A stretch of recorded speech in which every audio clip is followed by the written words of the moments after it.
Nothing? It's like, 24 hours. What do you want from me? It's like one day went by. Yeah. Tried to sleep. You try to sleep? Couldn't do it. Played a little PSP. Yeah. Tried to sleep again.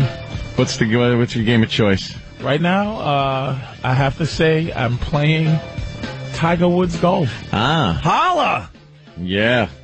You got to get it for the PlayStation 3, though, my You don't friend. really have to holler, by the way. Oh, sorry. You just said that. PlayStation, Tiger Woods, the first one, not even the 2009, just the first one. I'm learning different things like bogey, double bogey. You're learning golf. Eagle. I know this. I know this by playing the game. Yeah. Mm-hmm. A par 3, it's impossible to get an eagle unless you get a hole-in-one. Yeah, which is possible. You can't get an eagle unless you get a hole-in-one on a par 3. That's possible. Yeah. Very difficult to get an eagle on a par 4 because you have to get it. You have to get a hole in 2. Oh, you gotta get very good placement. Oh, you have so much to learn. Very you gotta good placement. you gotta get your skills up, my friend. Par 5. Possible to get an eagle in a par 5. Very possible to get an eagle. I don't know what's before an eagle. On a par 5. I've never seen it, but, well, I think they used to call it an albatross. What's an albatross then? We used to use albatross growing up. I know it's impossible to get it's impossible to get a hole-in-one on a par 5. It's almost, it's probably never been done. And I don't watch golf at all. I'm just from playing this game. I didn't know, the game had an option, to play the caddy. Oh, see, because you're sport for. Wow, you guys that is some early racism. I'm not even awake to get. Do you see how early they man? That's some early racism. You just gotta get up with the white people, man. Oh man. Hey, black folks, this one. Do you see? They're never ending. They're proactive, man. Wow, I was just having a normal golf discussion with my friend I was Patrice. actually happy learning about golf. Bagger O'Neill coming in. I was the legend of Bagger O'Neill. And this is Jesus Christ. I was actually a kind of Jetland Negro at about 6:02. I was just happy that you knew something about the white world, and I was just kind of relating with you. I had to ruin it with some racism. No kidding. Well, it's the black world now. Let's be quite honest, dude. I'm all about Tiger Woods. I bring it up on the show. No one cares. There's a few people out there. I'm playing like easily 4 to 6 hours a day on PlayStation 3. It's very fun. You have to get PlayStation 3, get the latest game, get really good, and then go online. I had a match with a guy last night. I was 18 under. Whoa, Jesus! I averaged a birdie a hole. Birdie a hole. I had a couple eagles in there as well. Not that impressive on the game, but in real life it's impressive. In real life, it's amazing. Oh God! In real life, on that game, whatever. But you think you're good, then you go online, and I was shooting the lights out of the ball. I'm 18 under after 18 holes. I lost. The guy was 20 under. But that's only, I'm not impressed. 20 under. Because you figure out the courses. Yeah. You keep figuring out how hard to hit. The problem is there's little teeny things about the game that makes it actually challenging. Is that you have to, there's power hits and there's, you gotta learn, okay, if it goes into the rough. Yeah. And you pick one of those sticks. I still call them sticks. Sticks. if you pick a stick and you hit it, like say if the pin. Well, if you're in the rough, you're going to need a little more power. Right. So if you're in the fairway, yes. But if you're in the rough, you're going to have to club up. They call it. There you go. Or club down. Actually. Club up. Club down. Right. Very interesting stuff. Yeah. So. And I buy a lot of attributes, went for a lot of power. Yeah. It's a fun game. You know what it is, though? It's a fun game. Not to watch, though, but to play on PSP. Yeah. That game cannot translate. It's a great game, believe me. But as far as real golf is concerned, it just cannot translate the actual difficulty of swinging that club and hitting that goddamn ball in real life. But the brand new Tiger Woods, everything you would do on a golf course or attempt to do on a golf course, it is that accurate with the game. It's incredible. But you're right. I mean, in real life, you still got to swing the damn club. Yeah, you know something? Because on the game, I'm not topping the ball. I'm not topping the ball in the game. I'm driving every time. I might, go left or right or something like that. Right. But on a real course, I'll sit there, the ball friggin' go 3 feet in front of my tee, and I'll be like, son of a bitch. Yeah. You used to love the golf games. Oh, yeah. Yeah, I still occasionally, but now that everything in it. But now that you're single, Tiger Woods. This stuff goes by the wayside. And, computer games. Stupid computer games. Who needs that when you have your youth behind sometimes? when you have real girls knocking at your door at all hours? Why would you play? I just like Why would wood. you play video games? I play wood. Just wood. All right. You know what? I'm not officially ready, but I'm XM Opie online. I'm not ready, but there you go. What? People have been asking for my PlayStation 3. Oh. But boy, you really tried to hide your name, did you? Yeah. I'm XM Opie, Greg Hughes. Dot. Here's my address as part of my name. Yeah. That's smart though, because nobody would ever think and that's really him. Is this really Opie? It's me, Opie. Sometimes you gotta go with the obvious, but I get that on when I play online poker or obviously Call of Duty 4. I get hey, it's Anthony. People know who you are when you're on those game sites. Then you spend half the time proving to these. I'm not chatting. First of all, I don't chat when I play games. Leave the chat to friggin'. Then they don't believe it's you. I'm like, it's me. Yeah. And then they start asking personal questions, and you answer them like, oh, well, you could have read that on a message board. Yeah. Like I did. It's like, all right, then how are we going to prove this? I'm not talking to you. You want me to call you? What do you want from me? I'm trying to play a video game. Your phone number's part of your name. Never play it online. I have yet to play any games online. Just can't do it. It's fun. No? It's fun, man. Now it's just all about online. Yeah. I really, there are a few games I can play single player anymore. Most of it, got to get online and just start beating up on, 8-year-olds that are better than you. I like having fun. It gets too real. It's crazy. I don't even play Madden anymore. It's like real football. Yeah. There's no more cheat codes anymore. Where's the cheat codes go? You can't cheat on, you can, but they boot you off a lot of servers. They get really pissed. They're all about catching the cheaters online as best they can. Yeah, they got software on a lot of servers that. You see the graphics with the John Madden? The new one? Yeah. Holy crap. You start feeling sorry when there's an injured player down. You're like, you feel all bad. What the hell did I do to that guy? I hope he's okay. Right. They're taking him off the field. I think we talked about this. I'm more of a fan. I think Anthony brought this up. I'm more of a fan of the cartoony stuff because it doesn't, or is it my brother? It might be my brother. Yeah. Brother Elmo on MySpace. He's always looking for friends. He's more of a fan of cartoony games.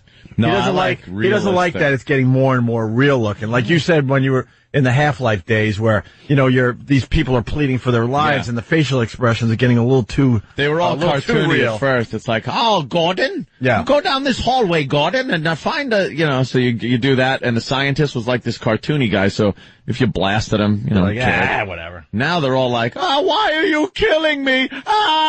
Stop it, please. I have a family. Yeah. Like, Jesus Christ, dude. You're making me feel bad.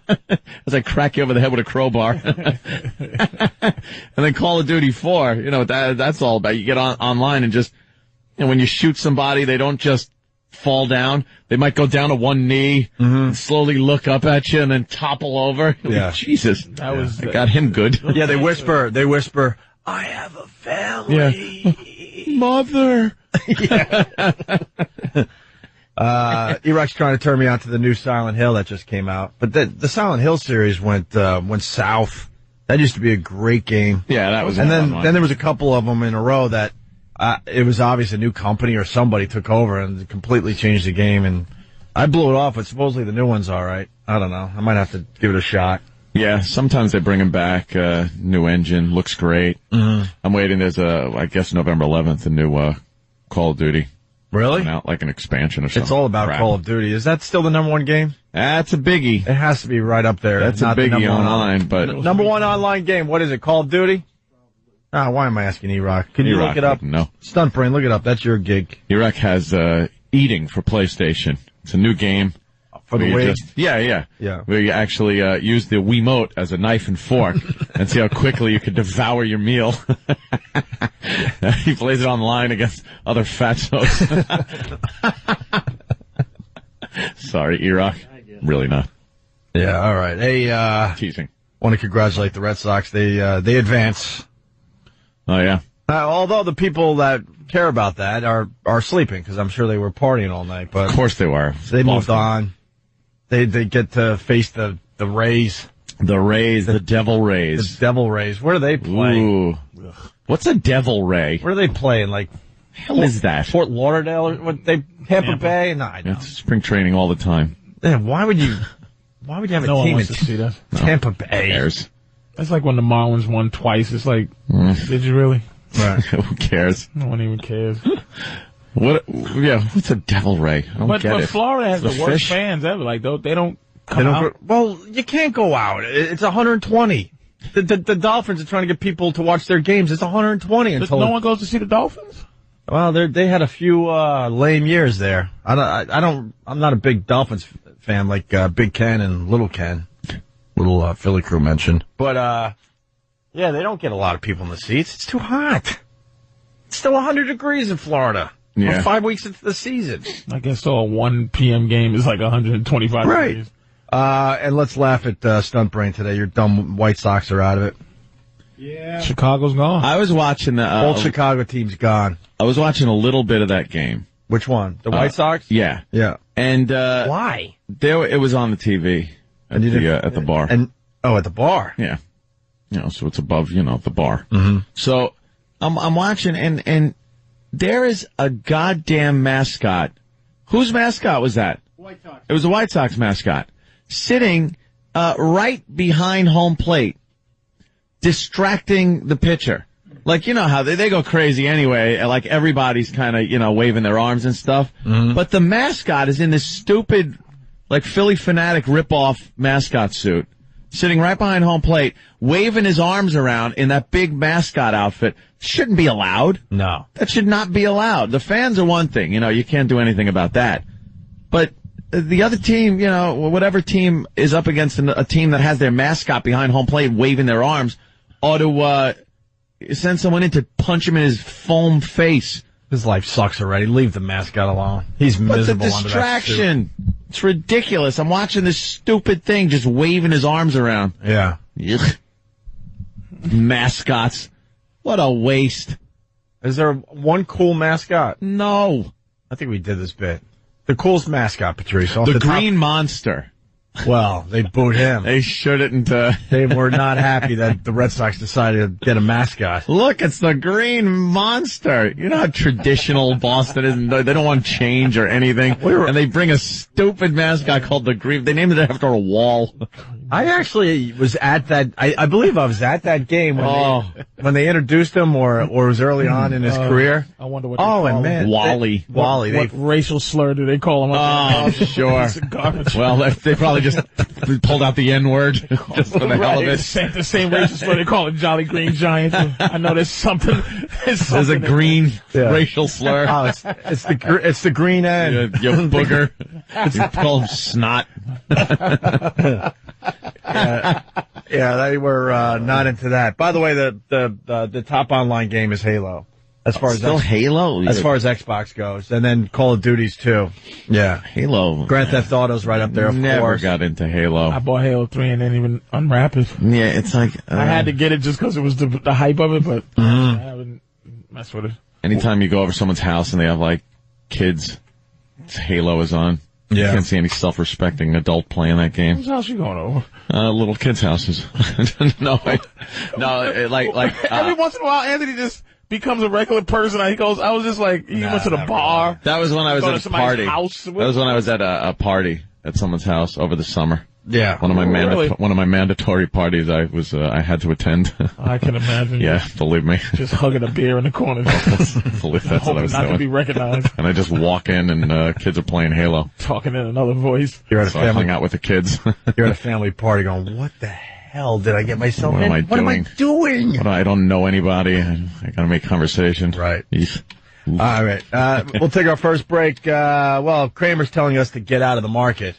Thank you, Mr. Get Kramer. out of the market, Jerry. Thank you, Mr. Kramer. We'll talk about that next. Yeah, Wall Street, that was a lot of fun to watch yesterday, huh? Wow. We'll get into that after the break. 877-212-O&A. Stay there. Remember that. We'll all take a peek at that. Oh, yeah. Want to feel old? Little things that pop up on the prep sheet that make you think, holy yes, the time is just flying by. Yeah. We like to do this from time to time. Barry Bonds, he hit 73 home runs, right? Yeah. What year was that? How long ago was that? 2007. 2004.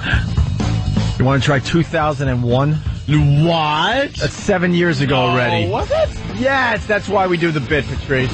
And I remember 2001 only based on 9/11. That's course. the only reason I have a clue of what 2001 is. Yeah, I know. That's absolutely right. Anytime I think 2001, it's like, okay, that's what 9/11 was, and then you just remember whatever. Yeah. Travis was saying inside, I believe it was Travis.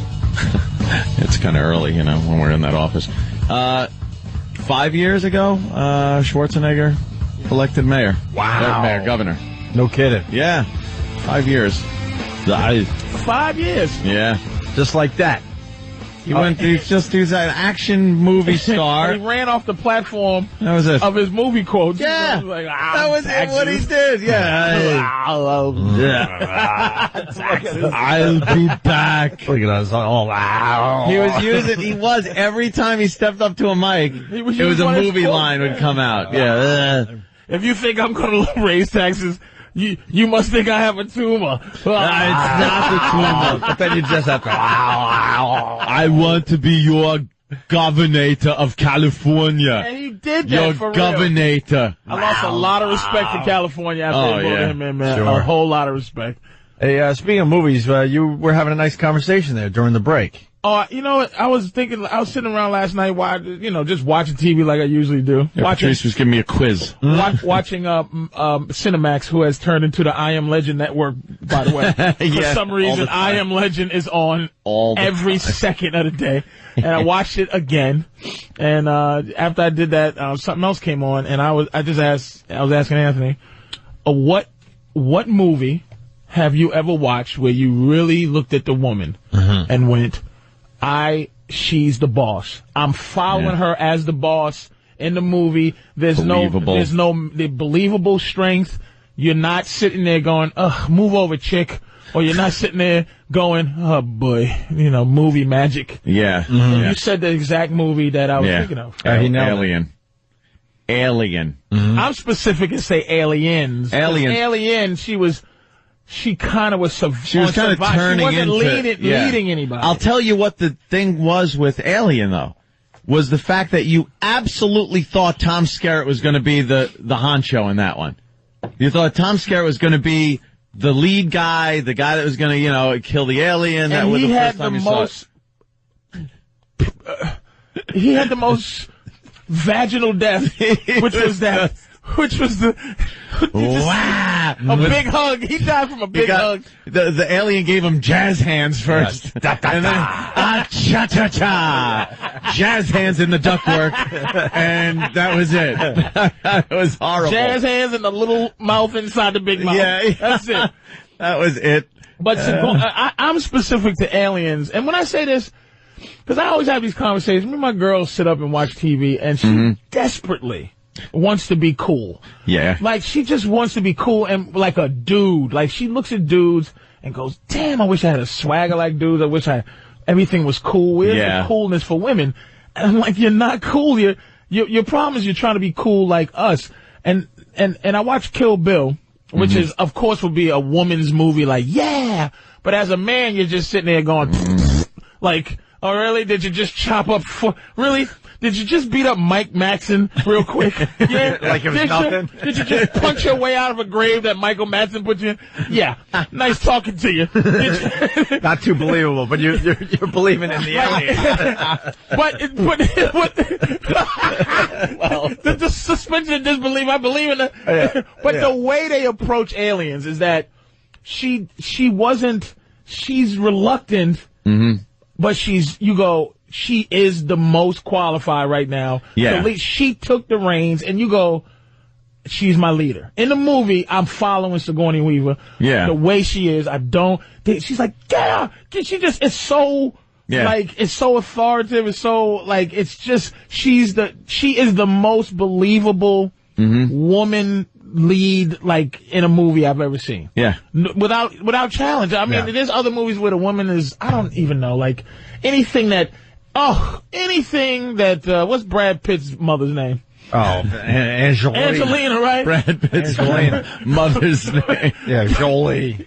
Everything she plays, you just want to just throw up. Yeah. Wanted, where she's just. I'm so with you on that. Bullets is going around the corner. Like, trying to be James Bond with cans. It's unbelievable. With lips. Yeah. At least Kill Bill had a fun, like, it was wink, sort of wink, tongue-in-cheek kind of thing. Right. But you like the Kill Bill movies, though, right? Yeah, because I love the them. way they approach it is cartoony. It's sure. very... Yeah. But in terms of a chick running the show, Aliens is really... Is it? And so me and my girl are watching American Gangster with Denzel. Yeah. And, you know, it was a scene where... And I'm watching my girl's just sitting there, and she just wants... I don't know what's the problem. Like, she wants to be... So... We're watching American Gangster, and there's a scene where Denzel, who's playing Frank Lucas, biggest coke dealer, he went to get his coke from Vietnam. Yeah. Uncut Vietnam, not coke, heroin. Uncut Vietnamese heroin, you know? So he gets so much heroin, he ends up selling to the mob. So Armand Asante playing the big mob boss. And his wife, and they're having dinner or lunch at some place where they're going, pool! There was some skeet trap shooting. Yeah. So it was his wife, and then Denzel and his wife, and then Armand looked at his wife, gave a little wink, and she said to Denzel's wife, "I bet you want to see the rest of the house. Come on." and Denzel's wife looking at him like, "What do I do?" He's like, "Go ahead with her." And my girl's like, "See, how come I can't be cool enough to sit there and and listen to the heroin talk?" And I'm like, 'cause you're not. Like, the coolness is, all right, baby, go, the wink. Yeah. Your coolness to me is that you're my second in command. Yeah. Like, you're the girl in my life. Take her. Take the other bitch with you and get out of here because we're going to be talking some drug dealing. The coolness is that you know that I'm a big-time heroin dealer. Yeah. And you're a girl. God damn it, that's so true. She wants to sit there and cross her legs and light a cigarette with us. Yeah. Like, yeah. Huh? And talk. And talk and go. Talk out of turn like Tony Montana down in Colombia, where he's just yapping while, what's his name, Omar is, Tony, shut up, Tony. I'd be hanging out that helicopter. Dipping her fingers in orange water. Eating the orange. I brought you in this business. Shut up.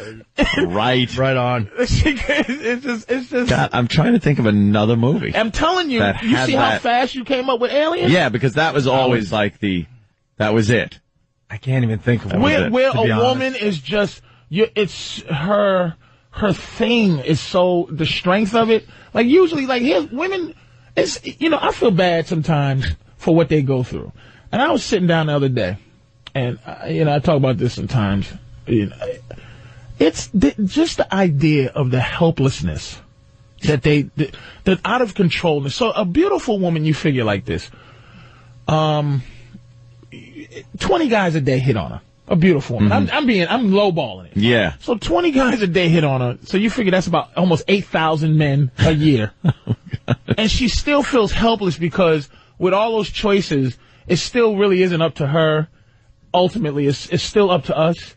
And the thing that hit me the other day is that I thought I had to take a number 2, but I really just had to. No, I thought, what's 1? What's 1? A 2 is 1. 1 is that. Okay. Yeah. I thought I had to take a 2. But I just had to take a 1. So I'm sitting down. Oh, I gotcha. Just peeing. Yeah. And I just felt miserable. Yeah, you don't want to. It didn't seem right. I felt helpless. Yeah. It's not cool to sit down to pee. No. And it's just say sit down, just in case. It's not cool to sit down. Yeah. It's like when you stand up, you're just like, you're looking back and you're going, I wish somebody would come up on me. It's a warlike. There's one reason you sit down on the bowl, and that is for the number 2, as they say. Right. Mm-hmm. But when I've been in that circumstance where you think, your stomach's telling you, I think I better go, sit on the bowl for a little bit. And then you realize, no, But then he's sitting there making that sound, that girly sound. And it's tucked between your legs. And Like, you're just like, the guy sound is great. The altitude gives it like that just standard sound. It's a strength. Yeah. And then the girl sound. that you can do other things while you're doing it. Yeah, yeah. The girl sound is.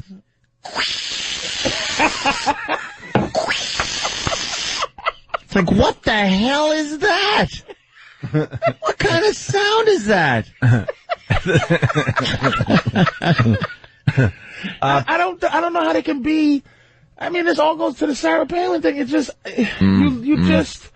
I look at Condoleezza, and not because she's black. It's just something about her that seems like she has a shotgun under her dress. Like she had to sacrifice about her, man. But she had to sacrifice like sensuality and kind of her womanliness, because Sarah Palin is still embracing this womanly thing where, you know, she's a mom. You look at her and go, well, there's a mom. Mm-hmm. There's this mom. She's trying to be vice president. It's all about like womanly things when she gives her speeches. But Condoleezza is all business.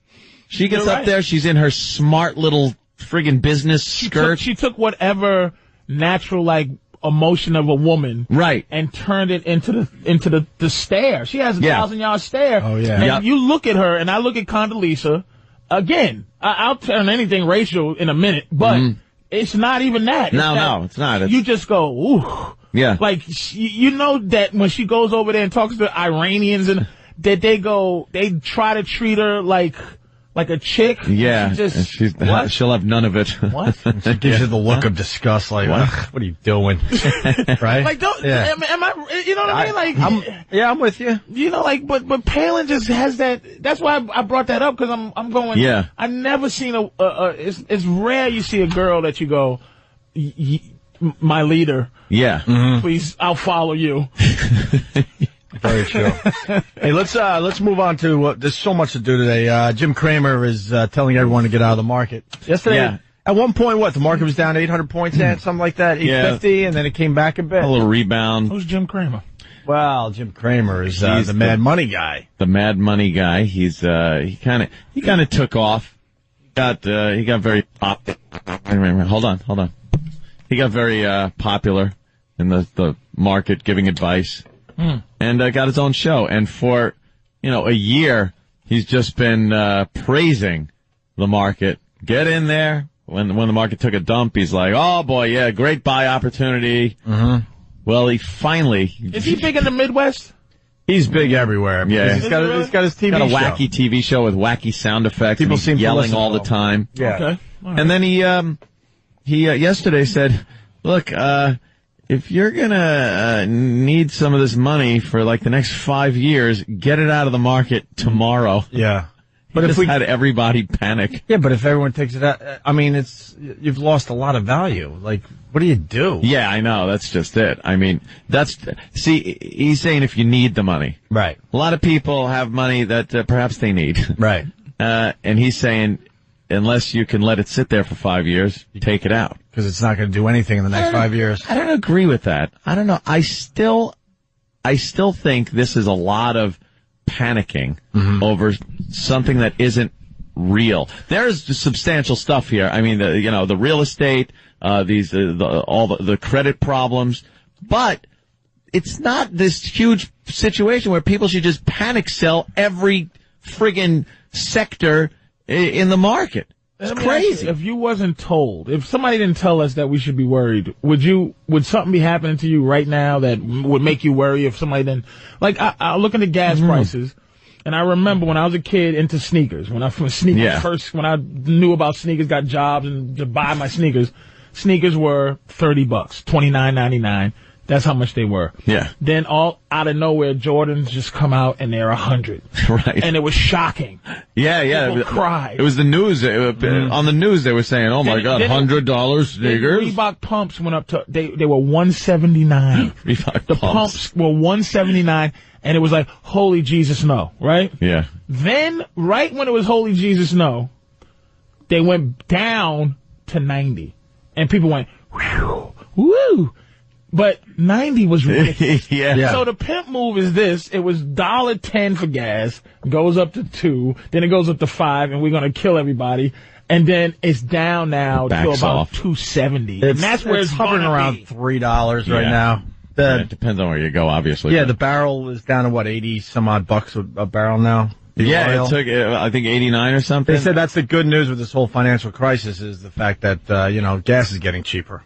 Yeah. But it's still, but we're still victimized. But we're still paying, I get what Patrice is saying, over $1 more than we're used to paying, but now we're happy to be paying $3. Right, and that's where because 4 and 5 was outrageous. That's how it works. And by the way, that's a black thing with the sneakers. Whitey has one pair of sneakers that they wear out. I'm trying to use my experience, but it's like I don't get the black culture with the sneakers. But I don't get the white. Here's the thing I always white. It's just different things. Black people spend all their money on sneakers and maybe some rims.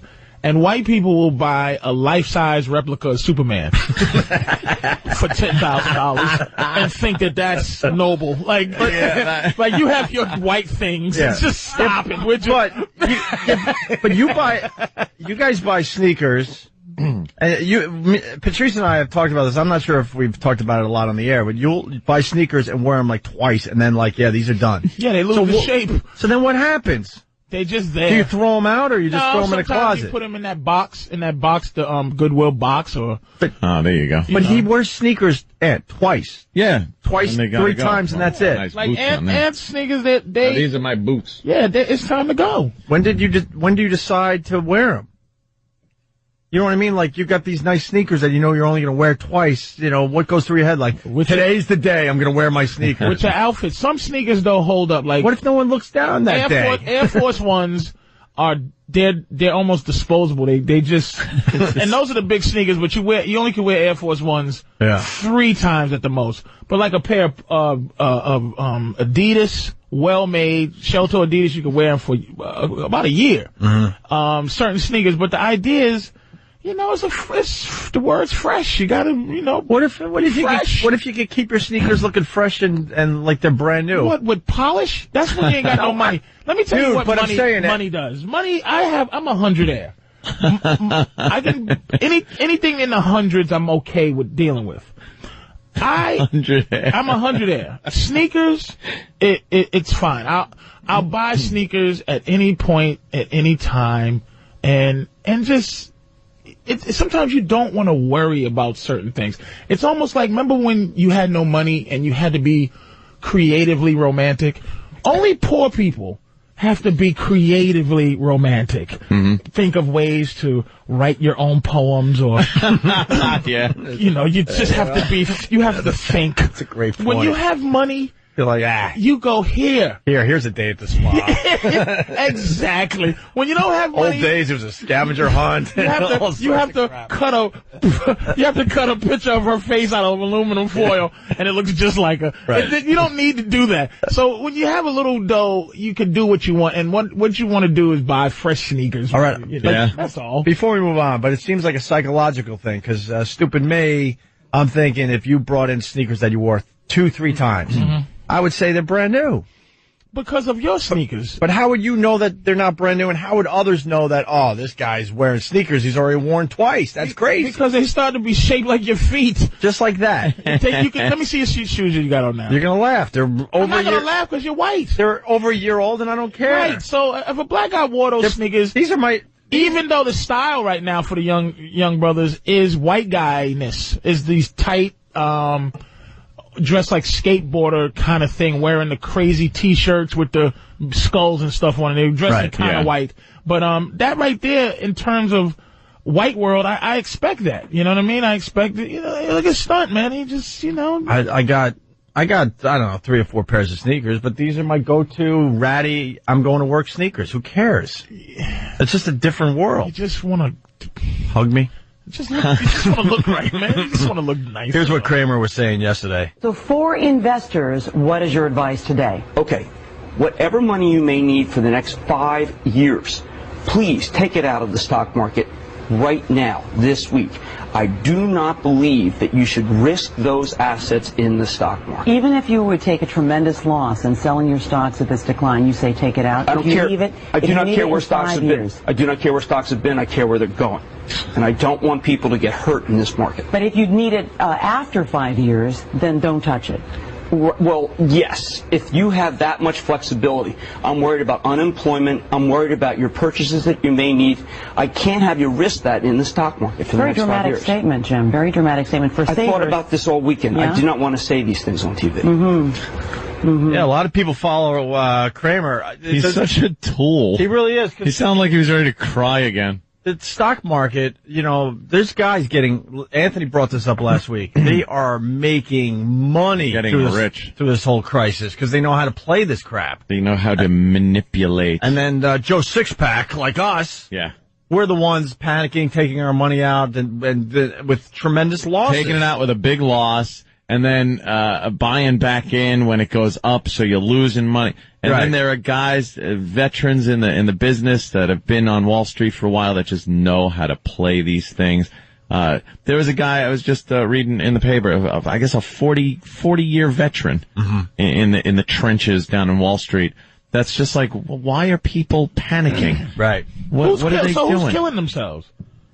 Like in the Depression, who killed themselves? I don't know. I think there's I think that's an urban legend as far as raining people out the windows. I think it's the average guy. But it's people that have lost really do. everything. Because the average guy is, it affects him though. This crap, you have a little money, you throw it in your 401k or whatever, and you're losing money, and then people are bailing and taking. So it is the middle losses. class. I'm starting to understand what the middle class is. So I really didn't know. The guys on Wall Street with Kramer saying this, knowing that people are going to follow what Kramer's saying, they're sitting there like this with their hands like, if you're good for me. Yeah. If you're wealthy, you don't have to worry about it because. You got some liquid assets. And if you're poor, you don't have to worry about it. You're absolutely right. It's that middle class that is, taking their money. They don't want to keep it in the bank with a crappy interest. So they put a little portfolio together and try to make some money with their money. Yeah. Or 401k through the job. And then they look at their statement and go, oh my God, I've lost so much value. Here's who's in danger. Educated, poor. The educated poor. The non-ignorant poor. The ones that have a little money and they're going to take it and gamble with it and invest it. And make some money with it. Uneducated poor just has it in the bank. Uneducated rich just have it in the bank. Yeah. But educated rich doesn't even matter because they got that kind of money. Right. And educated poor, these are the people that are in deep trouble. Also, to add to that, you can't be a panicky Pete if you're going to play the stock market. Yeah. Hey, Danny, could you punch me up a 10-year graph of the Dow? Yeah, that'd be good. Yeah. Let me take a look at that. Here's the rest of what Jim Kramer had to say. So what is coming that makes you say that? I believe that we could have as much as a 20% decline in the stock market. If you can withstand that, of which most people can't, then I think what you have to do, if you can withstand it, is just ride it out. Why do you think a 20% decline? Where does this number come from? Well, I calculate the individual Dow stocks and see how far they could fall, retracing much of the move between 2000 and 2005. So literally, I'm just counting Dow stock by Dow stock. That's where I get it. Hey, real fast, Bill from Comac, he writes, Barron's reported in 2007 that Kramer's stock picks consistently perform worse than the Dow and the S&P 500. Bottom line, the guy is a tool. He's a hack. So, all right, that's the 10-year? Yeah. All right, look at the downturn. It's no different than a couple of other spots where, obviously 9/11 is right there. That's that big dip right there. Right. And then we had a nice big climb. It's been climbing since 2001. It's been climbing. It peaks. It goes back down. What do you think? That's just going to slide back down to zero? And guess what? All the people that are smart enough to get in now. Right. Will be the people that But who's brave enough to do that? I know. That's the whole deal. Yeah. People who got $1 million to wait for. As disposable income. Disposable. So some poor dude's taking his money out. Yeah. Then it's going to be too late. At a big loss. Hindsight's 20/20. Somebody better invent a time machine and then keep it to themselves. There's guys. I know some of the guys, and trust me, they are doing very well the last week or two. Yeah. They know what they're doing down there. So I want to. Here's my prediction for today. I don't know. I'm talking out my crack, but I believe the market will go up today. I think we're going to have an upturn. I think a lot of people know that a lot of these stocks are oversold. What is the credit? There's the mortgage problems, the credit problems. They passed this bill for this huge friggin' bailout. So what's all the panic? What's all the panic about? Mm-hmm. People are going to see some bargains and start buying. I believe you're right, Anthony. We'll see you later today. Yes. The one thing I need is one guy. We gotta get one guy. We decide he's the guy that goes on TV and tells us all to get our money out of the bank. That's out of the bank. That's all that'd be crazy. Look, I already kissed my stocks goodbye. There's nothing I can do with them. Not going to kiss my cash goodbye. Right. I'm lucky enough to be able to sit on my stocks through this. Yeah. There's no way I'm selling anything right now. But I really need to know when we need to get the money out of the bank. If you have to go to the bank and take your money out, the country will be just in shambles. I don't think I'm alone. I think a lot of people out there are going, wow, is my money safe in the bank? Well, and when do I... WAMU or something. Well, yeah, true. When do I have to go down there and... Bob's Bank. If you're in Bob's Bank, I get it out and put it in a reputable... I want to go to the bank with just pillowcases and say, all right, fill it up. Load it up. Today's the day. Here for Give me everything. Right. $10 million, I'd figure out something, not a safety deposit, but I'd just put it in the floor. Yes, you put it in the floor. My money in the floor and just take them out with rubber bands on it. My girl asked me before I throw, hit her in the head with a $10,000 loaf. Go buy my car with cash. I mean, why would I care about having my money in the bank? Like, I just, and the thing is about cash being worthless is like, if I have cash, and you can buy things with cash. As long as you can buy things with cash, it can't be worthless. Use cash. Right. But people just don't know, and I think I'm at the age where I don't have the ability to learn anymore. Like, I tried this, whatever I was supposed to learn, it's in there. It's in there. That's it. But if I try to learn the stock market right now, it'll just be useless. Yeah. So, I just know what I know. Just hang tough. We got to take a break. I think Sam's running in here with Jocktober. God, do we love Jocktober. We got a station or a show out of Cleveland. Oh. That we're going to have some fun with today. Also, after the break, we want to make RPI, one of our regular listeners, a star today. He's got an OJ song that I think we can make a hit for him. We'll play it next for everybody. Familiar. Opie and Anthony. Norton. Let's take a peek at Leno tonight. Norton's going to be on. Yeah. When Norton's not here, Patrice is probably my favorite fill-in, I got to say. You give us a nice energy. We like to follow your lead. What? Don't commit to that. It's just nice. There's a lot. You have access to a lot of young gentlemen. Just accept the compliment. I accept it, but all right? Now you got to deal with Bobby. And Bobby's going to be in tomorrow, and the guys we have in filling for Jim, we like them all. I'm just saying.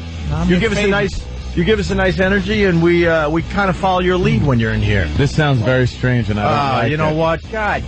It's the guest mic. They plugged me into the guest mic thing because my mic is all screwy. I think my module on the board. Listen to it. And I sound really stupid. It's kind of this weird... Muffled. Yeah, muffled is the word. I'm muffled. Could you just pop me back where I was, and I'll smack the mic every time it crackles? Yeah, that's how, I'll just smack the mic when supposedly we're a big... That sounds like crap. Supposedly we're a big radio show, a big to-do, but, Just put me back where I was. No, just do it. I don't care. Just unhook them. I'm not potting anyone down. We got a mic where it has to go like this. And let's be professional broadcasters. Pot them down before I yank the cord. Now that's not working. I'm getting nothing. All right, Ope. Anyway, I'll do the show like this. We've only been bitching about the mic for 3 or 4 days. And then the company gets mad at me because I bitch on the air. Okay, that's better. All right. That I like. All right, just... That's a good mic. How about we try to fix the mic when we're not here? Yeah, that should be... I don't think anyone else uses the studio when we're gone here. Top priority. You know. Top priority should be... He scooted in and scooted right out of here. No, he doesn't want to deal with it. I understand. If Opie and Anthony's mic don't work, and it's the Opie and Anthony show, right, that should be top priority. But getting the mic to work on a radio show. Yeah. The whole radio business is falling apart. We're just making believe it's not. We're making believe that it's not falling apart around us. Yeah. You know, and a few months back, maybe about a year ago now, they just fired 1 million people in the company and just figured, nothing will change. It's like, and without getting too picky, trust me, I can list a whole bunch of things that have changed since they fired a bunch of folks. I said it's just like those sim games, like Sim City and Sim amusement park, where you have to have people sweep up to keep the people happy in the amusement park. You have to have the rides maintained, or else they break down and people die in accidents on the roller coaster and stuff like that. That's what happened. This is Sim radio station. Yeah. And they had everything working, but then you get rid of a lot of people, and then the amount of money you're spending goes down. Yeah. But things start falling apart, just like a game. So now it's my microphone. Well, it's just like... I really don't see anybody in here anymore. Dude, no. There's no... We could do this from our house at this point. There used to be like a GM that came in every day. There's no one in the hallways anymore. Love Tom coming in, even with his dumb ties and his authority. But it was nice. You felt like you were part of something. Yeah. Now it's like I don't know who does the show after us. I don't know what format we're currently doing at this radio station. I stopped keeping track a while ago. And you just come in. Yeah, there's no one here. When we leave at a little after 9, and what do you I pick see your nobody in the hall. Come in the mail? Yeah. Yeah. The check's in the mail. Yeah. I don't know who the boss is. There's somebody they say is our boss, but we don't see that person I don't even often see at massages. I haven't seen massages in a minute. Oh, no, she's... she's coming back. Getting things taken care of. Yeah, she'll be back very soon. But this is what's happening to the business. We're pretty much the last dinosaurs walking the earth. Here it is. This is it. We're it. They fired everybody else. They fired every other edgy show out there. Yeah. We're the last edgy show. Name another edgy show. Seriously.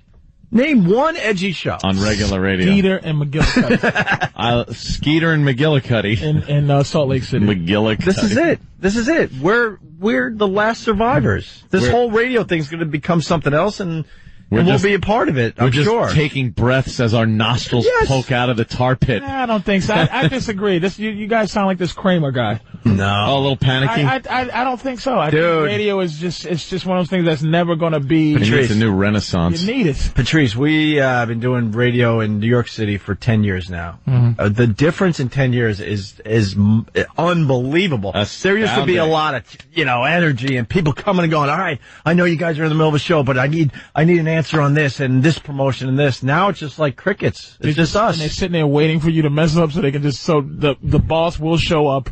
There's no boss. There's nothing. There's technically a boss, but I don't think... I'm not going to trash the person, but there's no boss. We run the show. There's no Tom Giasano right now. No. Wow.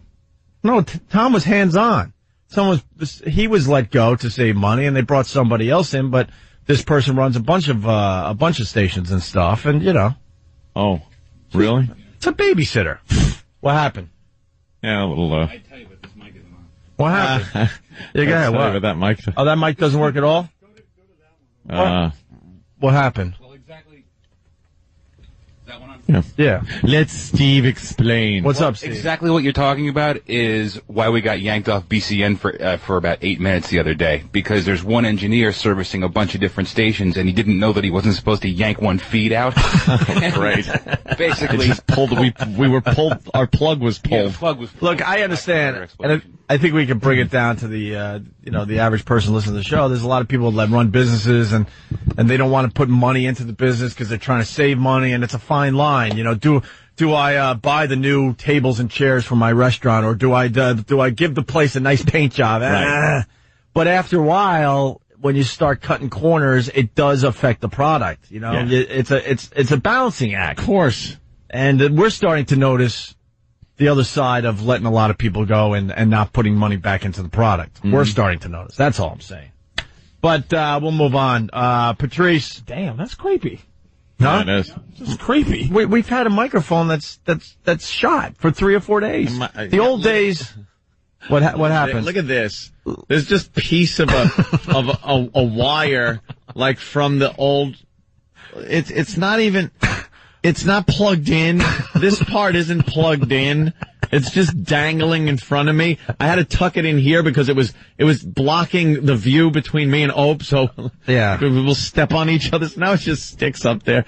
It's like college radio. Yeah, the old school listeners, they understand. I used to completely lose my mind when stuff broke down. Now I just understand. I just laugh. I just laugh because I know what it is. We could bitch and complain. Nothing's going to change. They'll It's just creepy. It's creepy. They'll fire more people. Like, what's going on? It's just what the business has become. How do you know people are listening right now? Every country is broke, is what it is. We don't. Every company is broke. Who turns on this show at 6? We don't know. Like you just come in and do. Yeah. And it's just, who does that? We don't know. We don't see anybody. We have to travel from one station to another every day. Like, we leave here and then we do the second half of the show somewhere else. And there's no reason to be here anymore. Back in the day, when we first started doing mornings here, it was like, okay, we need you here because, this is happening and you gotta be salespeople and Tom wants to make sure, you guys aren't crossing the line and getting yourselves fired. Yeah. Now we just come in, don't see anybody. This is set up. Our music starts. We do the show. We leave. We just leave. But there's no saying hi to the next jock. I don't even know who the next. I swear to God, I have no idea who comes on after us. The things that are leaving is what? Explain the demise of radio right now. It's too tech. People are probably going to some other dumb show right now. Not even the technical part, but is it going away? I mean, there used to be like a general manager for every radio station. There used to be a program director for every station. Right. That's not the case anymore. Now it's one guy takes care of one GM, like 8 stations. Yeah. And he's got to fly around doing shuttle diplomacy between all the stations. There used to be a promotion department for every radio station. That's gone. Huge sales team, huge promotion department. Remember, there used to be promotion departments where there would be a gaggle of people that would just figure out promotions for the station. Yeah. Where you'd go out, you'd have bar nights, you'd do this, that, and prizes, all kinds of stuff. Now they can't afford to fill up the van. The van with gas. The radio station van. What happened to the K-Rock girls? There used to be a time like the radio station van would have a whole schedule every day. Every day we're going to be here, and here, giving out free stuff here. Now they can't even fill up the van because the gas is too expensive.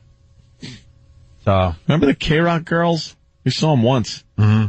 Weren't they supposed to be out doing a bunch of things? And what happened to them? I don't know. Like, we voted on them, and the winners became the K-Rock girls. And you're on the website, Danny. What's the next thing they have scheduled? We haven't seen. Is it on there? Since. We haven't seen them.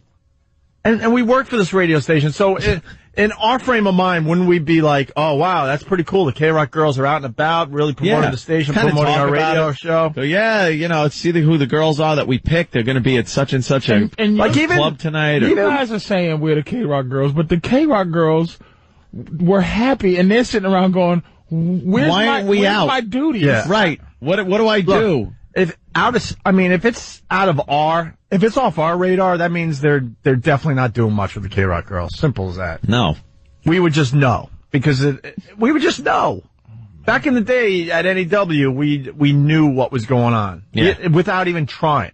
Mm-hmm. So if we don't know who the guy is that's coming on next, I couldn't tell you the top 5 bands this station plays when we're off the air here in New York.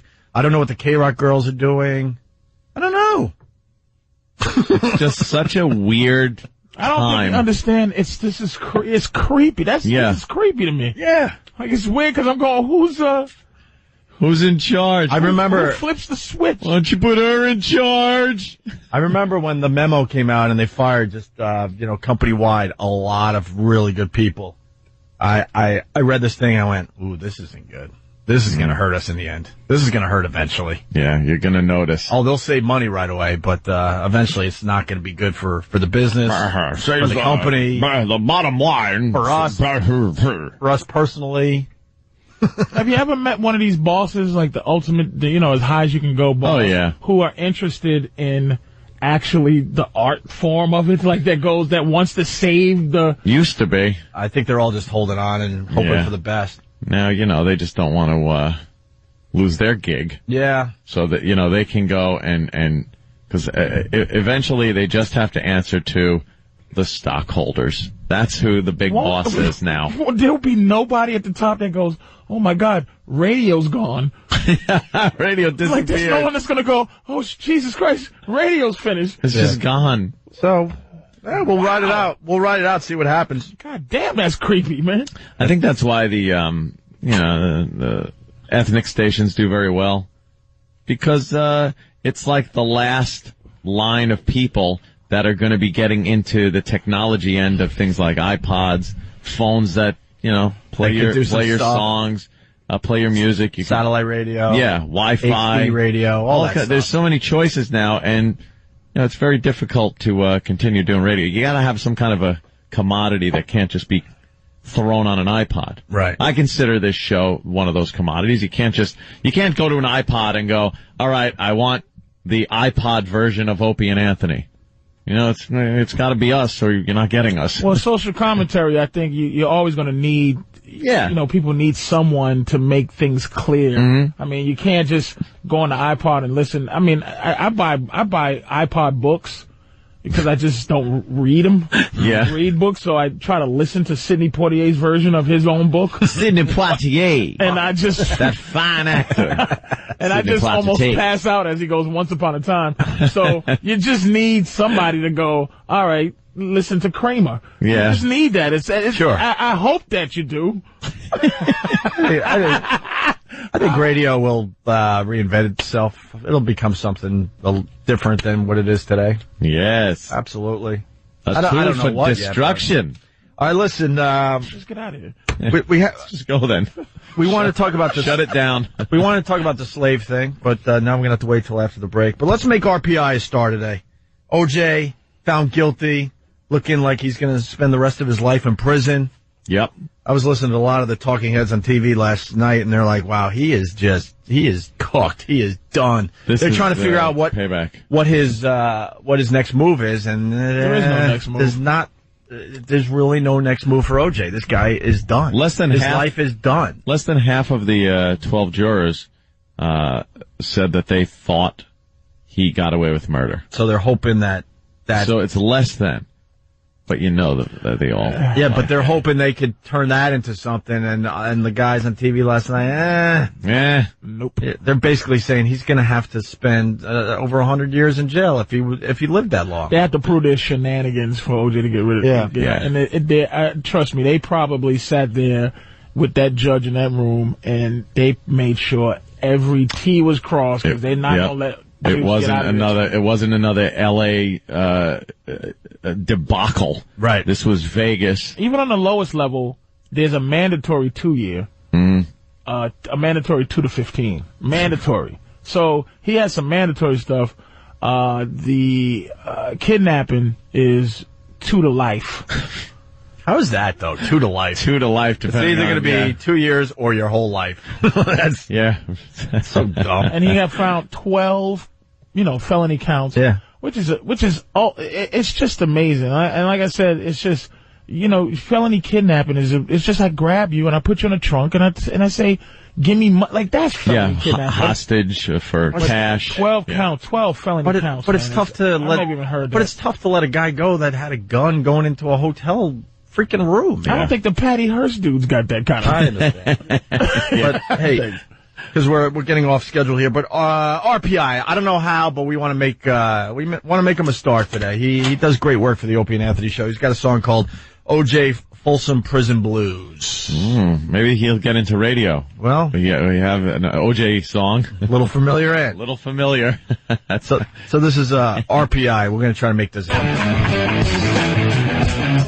studio falling apart. Debate tonight. Another boring debate. Who's this? Who's debating? Hey, you got the big boys, the Contenders. Who? Obama and McCain.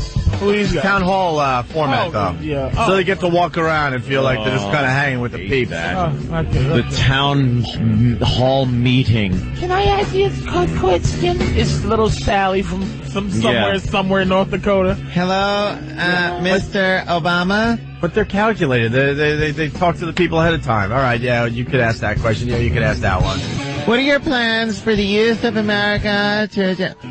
Well, we have to invest in the youth of America. It's our biggest resource that we... Shut it. I ain't lying. Oh, it sucks. I get disappointed. I watch all the debates, and you kind of want... I was thinking about this. You kind of want a radio war. Yeah. You know what I mean? You get two, like, big to-dos, and they really go at it. But they're so polite, and they don't go for the jugular. Deep, boring voice. McCain has this high, boring voice. Meh. Brr. Meh. Meh. Brr. Meh. Brr. Meh. Brr. Meh. Brr. So what do you think? And neither candidate knows what to do with this financial crisis. That's what I think is hilarious. No, of course they're not. just like us, like hamana. Yeah, what? Because he's, either one of them have been in politics for so long, they know the dynamic of the financial world. You like to think the president might know a little something. They know nothing. I know they don't. They know how to keep their jobs. That's what they know. That is the number one prime directive of a politician, is to keep your goddamn job and do not what you think is right or what's best for the country, but do what will get you elected again the next time around. You know who's amazing is who's the other guy that's the villain? Not Dick Cheney, but the other villain. Paulson? No, the other. Where are we going? Big time villain. Well, it's not George Bush. It's not Dick Cheney. The other one. Well, the other one is gone.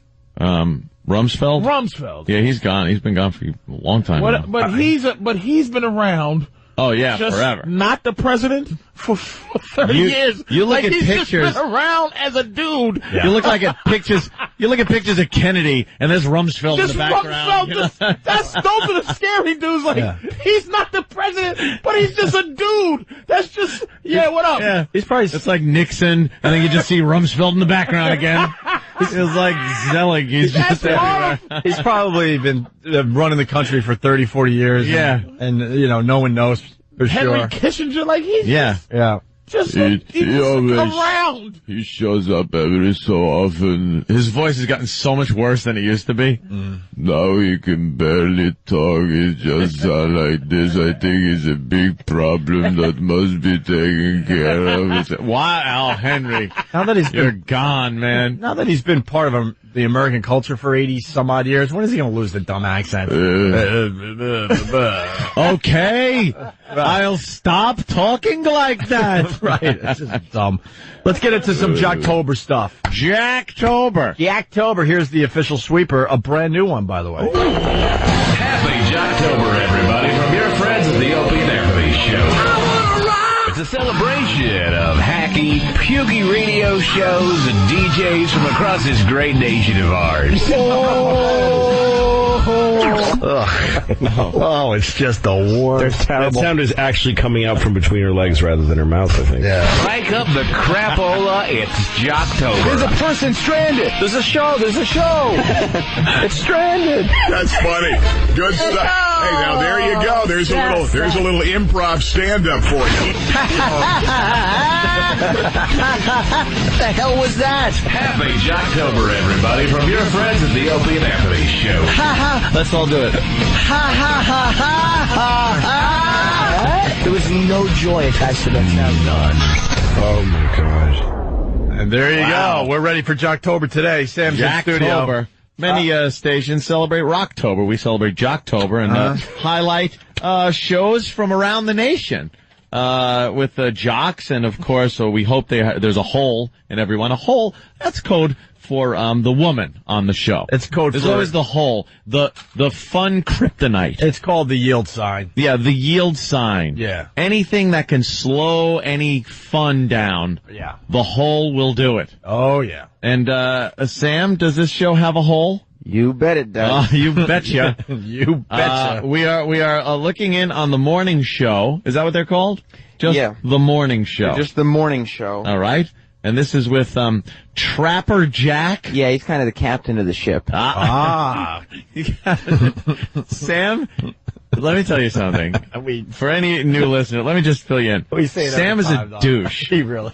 Sam is such a. He looks so innocent, but he is the biggest son of a bitch out of anyone I've ever known in radio, by the way. Anybody that's been involved in our show, like my whole career of knowing from interns to people we worked with, you are just a bastard. Well, that's quite an honor. Thank you. And, okay, so Trapper Jack is the captain of the ship. Yeah. The beauty of Sam, by the way, it's stealth, too. Oh, it is. It's all stealth. Yeah. Comes across as a nice guy, but he ain't fooling anybody. I've seen him talk with people where they actually think he's carrying on a conversation, cares about what they're saying, is talking to them, and it isn't sarcastic. Yeah. And I'm just watching, going, oh my God, this person has no clue. He's just being mocked and goofed on. Sam's notorious. It's great. All right, so we got the morning show with Trapper Jack. Yeah, the captain. The captain. The Info Man. What's the Info Man? Who is the Info Man? Well, I think the Info Man is their announcer and I guess their news guy. He didn't really give out much info this morning, but he was there. Yeah. Every morning show has to have the captain of the ship, some kind of info guy that gets a little edgy in between newscasts, you know. Gets in on the discussion a little bit. Oh, yeah. And then you got the yield sign, which is the hole. Yeah. And also you got to have some kind of stunt boy. Yeah. And you got to kind of call him stunt boy or stunt this or stunt that. I didn't hear any stunt boy, but that might also be because it's a soft rock station. Oh, so soft rock. Ooh, soft rock. Soft rock. So they're really keeping it safe this show. The hole is Terry, what is that? Moyer. Yeah, M-O-I-R. Yeah. So Terry, Trapper Jack, and the Info Man.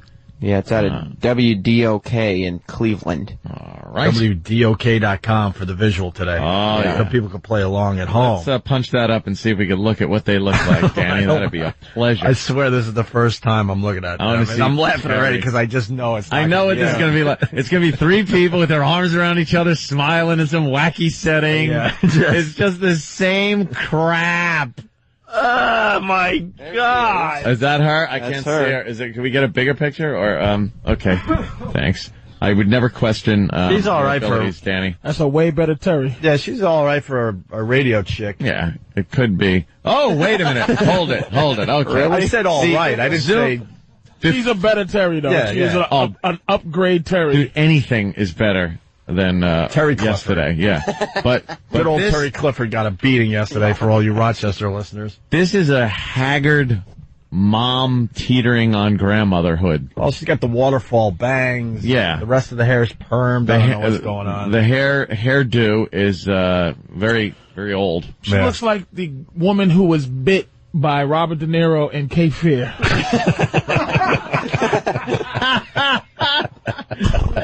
Yeah, right. I can see that. All right, well, and who else we got? All right, let's look at either Trapper Jack or Info Man. Mm-hmm. Let's see. And she might be she might get top billing because when you pop up the website, there she is. Soft rock. Oh, here we go. Here we go. Now we're talking. There's Trapper Jack. Trapper Jack? Uh-huh. How old would you put Trapper Jack at? Oh, he's probably, oh, look at that. All right, Trapper Jack. Trapper Jack. Oh, does he look like a ghoul? He looks a little like Peter Gabriel. A little bit like Peter Gabriel. He's probably been kicking around the Cleveland market for 20 some odd years, I'd imagine. King of Cleveland. All right, why don't we get right into this here? So, Jocktober, the morning show, with Trapper Jack. We got Terry.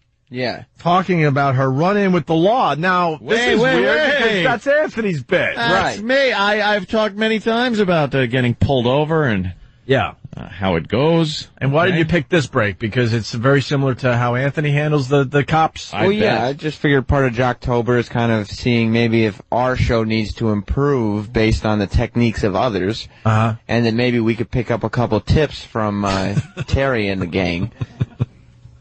Oh, God. All right, here we go. Listen carefully, Anthony.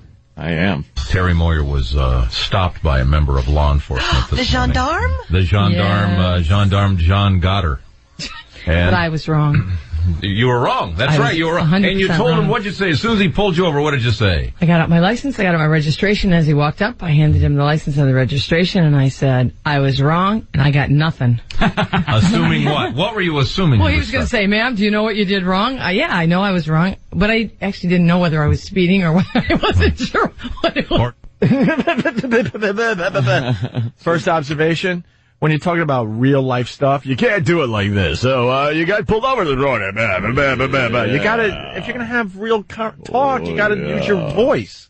This type of voice should just be, introing records and doing weather forecasts. Dave Mustaine's picture up there as a comparison. A little bit. I like that. A little bit. The hair. So there's the beginning of the I got pulled over bit, Anthony. So we know that she was wrong because she mentioned it 4 times in 30 seconds. She said she was wrong. But didn't know what she did at all. And she got nothing? Yeah, she said, I have nothing. But she had no idea what she did. She just knew whatever it was wrong. It was wrong. Okay. And so I said to him, I know the speed limit, I have children, and I know I should have gotten up earlier if I'd wanted to pack those lunches. Oh, good answer, and he Mom. looked at me and he said, I didn't get you for speeding. He said, you did not come to a complete and full stop back at that stop sign. And I said, I know because I'm a moron. And I said, and I apologize. I mean, I was very contrite because I knew I was wrong. Right, I mean, what was I going to say? I knew I was wrong. So he said, all right, well, I'm going to let you off with a warning. And I said, thank you so much. Well, that was nice. That was really extremely nice. And then he gave you more information. Then he said to me, by the way, just for your information, we're going to be out all week. Mm-hmm. All these streets around here. Mm-hmm. All the streets. Be aware out there today. Yes. There seems to be something in the air besides the fall weather here. Oh, my God. Would you just kill yourself? I would go home and just swallow a shotgun. Pack those lunches. Oh, that took me a little while. And you know this guy wanted to be like the next Howard Stern or something, and now he's just doing soft rock morning show. Well, yeah, he's doing edgy radio because his co-host didn't come to a complete stop. And she calls herself a moron, which is weird because her last name is Moore, so Terry Moron, you know. I wonder if they play off that. Ho, ho. Did she, was that what it was, rolling through a stop sign? She just didn't come to a complete stop. Darn her. Gosh darn it. Oh, wow. To you. It's probably a supercar weekend for her. Huh? I'll tell you how many probably times. Probably a supercar weekend for her. Yeah. Supercar weekend. I think we just depressed Patrice with this whole thing. It's just bad, huh? This is it, huh? Yeah, this is what some people have. This is all they have. It's just wow. And they just again, I come in every once in a blue moon. Yeah. And you just go, is it really like the child? Like, okay, if they just weren't able to be fired, would they be down to do something else? Yeah. If they knew, like this, they're always at the threat of being fired. Mm-hmm. But he just knows how to not be fired. There's just no more fighting him. Mm-hmm. And it's just, and then this woman. A lot of these guys, they get beaten down to the point that, management knows they're going to behave. This guy will never say anything crazy or edgy. And they just know. He will never know the feeling of, like, leaving a radio station and wondering if you have a job the next day. No. He just knows. Which, by the way, is a terrific feeling. The adrenaline rush again, it's amazing. He's there forever. And then you get to call, like, in our case, I'll call Anthony and go, holy, yes, we skated. Oh, God. Oh, my God. I hope we did. Oh, my God. Wait another day. Right. Well, don't jinx it. How many times have we called each other? I think we're going to skate on this one. I think we made it. Hope so. They bought our excuse. Oh, God, I can't watch this goddamn commercial. What? Old Vagneck. Yeah, why do they bring him back? I don't know. When I used to smoke so many cigarettes, not will ever be the same again. Not even the simple things. You could do the voice box. Just do it like this, Anthony. Oh, that's pretty good. It's just horrible. They show him swabbing it out, and then they show him at the doctor's office. I have to get checked every 6 months to see if the cancer will come back. And they stick a light down there. My favorite part is when he uses the Q-tip to wipe out the hole he breathes in now because he smoked. Who's smoking? This is how they're getting people to quit here in New York. He used to be a healthy boy, and he used to swim, and he can't swim anymore because the water would go in his neck. Immediately, you turn. When I saw that, I couldn't. And they got one now. Watch out because you're gonna roll over and kill your baby. Yeah. Like, dude, why do I need this? Yeah, there's too much else to worry about. All right, let's get back to this terrific radio out of Cleveland, WDOK. You can't get Trapper Jack on an iPod. That's right. Now, this is, the first was kind of them just kind of talking about their lives. Right. You know. Is this the #1 show in Cleveland? I don't even know. I don't know their ratings. Trapper Jack makes a Britney Spears joke. Now, that's kind of brave and probably a bit edgy, I would assume. A little bit, any especially Britney Spears joke would be a bit on the edgy side.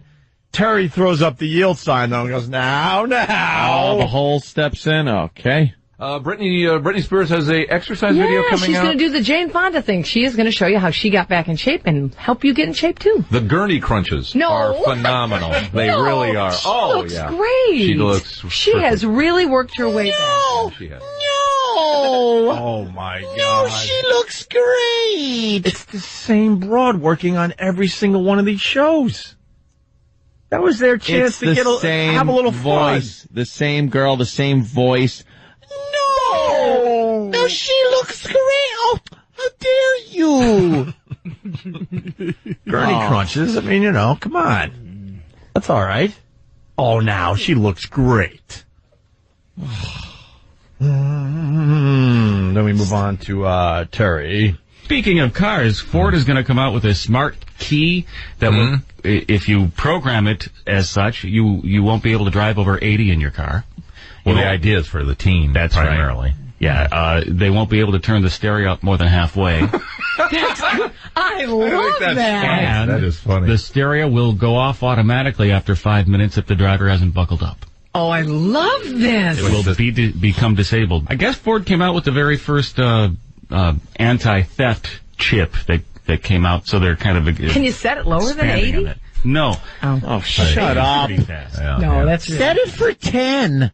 Can you set it for lower than 80 so fast. This is the bitch that's in front of me every day. You shouldn't even be going 80. Oh, that's driving like a maniac. That's driving like a crazy person. Oh, my God. Can you believe it? Can you get it lower than 80? They just look for news stories and say, what's the least amount of fun you could have talking about this? Right. I would be fired for sexual harassment. I would be just like, and not because I pull out my junk. I would just have to call her to see, or I would pull out my junk. I would like get behind her when she doesn't know, unzip, pull out your stuff there, and then tap her on the shoulder so she turns her head and you hit her in the cheek. And then watch the sexual harassment charges pile up. I would just ask her if she wants to smell my fingers every morning until she quits. Just go away. Let us men have some fun. Dip your fingers in tuna. Right, every morning. And then put them under her nose and go, do you think I should tell her something? Right. Do you think I should say something to I had a wild one last night. Smell, Terry. Oh, gosh. I'm going to HR. Right. Yeah. I'm sure you will. Wow, is she just anti-fun? I'm just interested in seeing the people, like the people listen. Yeah. Who's listening? Regular listening, chuckling along in their car. The face of a real fan of the show. Yeah. Like just who are you? Where they go? They go out to every one of their appearances. Yeah. Hi. Probably bake them. Oh, I've been a fan for so long. Yeah, my name is Joan, and I've been a fan for so long. This is my friend Sharon. Hi, big fan. I just love, Terry, how you keep the guys in check. You know, you control that show. You wear the pants on that show. And the guy's just sitting there. The guy's got to sit there and just go, I'm gonna knock her in the head with a lug wrench out in the parking lot. I had dreams when I got in this business, and now I'm with this broad. Yeah.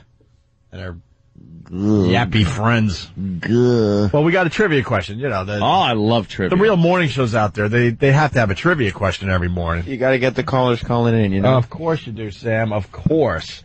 All right, a leech has 32 of them. teeth.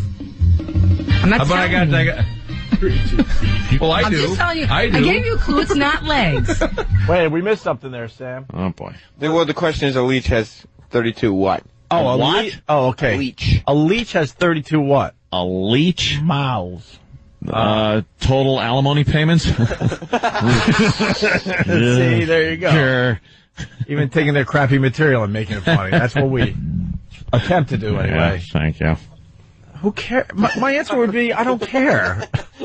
My answer is, you know, what are Opie and Anthony doing this morning? All right, a leech has 32 of them. teeth. I'm not How about telling I you. got 32. Well, is that her being edgy? Like, she asked the question, then he answers it, and she goes, well, I'm not telling you? Yeah. What is that? Well, the listeners haven't gotten a chance to answer yet. And then they get, you know, the second they get off the air, he's just like, and if that goddamn Mission Impossible music is played any louder, you're out of here, son of a bitch! Like, he's just mad, so he yells at all of his staff. You just know it. Tony in Cleveland. Hey, I don't understand why Trapper Jack's talking about Britney Spears, what she looks like, because Trapper Jack is blind. What? Are you're kidding, right? Way to go, Sam. Guy's just trying to, like, make a living. Can't even see anything. Can't even see. But He you know can't even what? see how awful his radio is. He doesn't even give the dignity of wearing the comfortable I'm blind glasses. Yeah. No, it's just Forcing you to look at his unblind. Well, you know, his publicity shot on the website looks like he's looking at the camera. I imagine they just put him in a room with a circle of cameras and figure one of these shots will pick up the shot. Yeah. You knew that? No, I had no idea he was blind. Wow. What does it say? How do you know he's blind? I mean, it's is it in his bio? No, it's not. Well, Jack is blind. Steve from Schenectady. Yeah. Steve from Bayshore said, I just did a Google search. He is legally blind. Legally blind, that's different. That could be anything. You can still see a little. Like the governor. Yeah, the governor. The governor's pretty effing blind. He's pretty effing blind. He's blind and my effing blind. I don't know what he's looking at when he gets up there. You know, I like that guy, though. I really like him. I think he's a good governor. He's an honest guy. He's an honest guy. He seems sincere and stuff like that. But goddamn, I cannot look at him giving a speech. Because he won't wear the make me feel comfortable glasses. Right. Mm-hmm. It's not for you. It's for everyone else. Yeah. Put the glasses on. How do you like him? He's black. You can't like black guys. Okay, all right. Now I'm up to two. Governor and Patrice. Admitted he did coke. Cheated on his wife. You can't even. There's nowhere else to go with it. Yeah. You know how this guy is smooth. He's blind and he's cheating on his wife. God, yeah. That's. You could say just amazing. You're blind. I thought it was you. You should say that. I tripped and fell into it. Yeah. All she did was grunt. Same grunt you did. All right, let's get to the answer to the trivia question. God, you're selfish, Anthony. All right, here we go. A leech has 32 what? I don't know. All right, a leech has 32 of them. teeth. I'm not How about telling I got 32. Well, I'm do. just telling you. I do. I gave you a clue. It's not legs. 32. It's 32 teeth. Don't you start out with 32? No. And then they start removing them when you hit about 18? Isn't that the way? Hey, Jimbo, isn't that about right? 32, isn't that? I'm looking it up now. Shut up! He's laughing at me. What? Enough! Shut up! Right. Holy good God. Enough! What's the matter with you? Enough about the leech. Well, Jimbo is Info Man, so they were going to Info Man to find out how many teeth you have. All right, Info Man. What's so funny about a guy saying he has 32 teeth? I have no idea. What is she covering up with all that dumb laughter? Don't you start out with 32? No. And then they start removing them when you hit about 18? Isn't that the way? Hey, Jimbo, isn't that about right? 32, isn't that? I'm looking it up now. Terry's laughing at me, but I think it's around 32. And then You do not have 32 teeth. No, of course you do. I think you're right. Yeah, all right. That's not the question. balls. Who cares? What, Patrice? 32 balls. Like, who cares? Like, Patrice is getting angry. I love it. 32 things that suck blood off of things. Like, what does a leech do? It's a slug that does stuff. Just There's 32 reasons to hate you. They spent about 40 minutes worth of talk breaks this morning, taking phone calls from people about how many 32 what on a leech. This was all morning. And then they talk long enough. You know, it's not one of us have Google. asked you what the answer is because no, why would you care? Don't tell me. I don't want to know. The answer's not here, so good. I really don't care. I don't know if you call it teeth or tendrils that suck the blood. Suck the blood, those old blood sucking things. No. How about blood sucking things? Oh, the holes are the worst thing in radio. You friggin' holes. But it's blood sucking. Ew. No.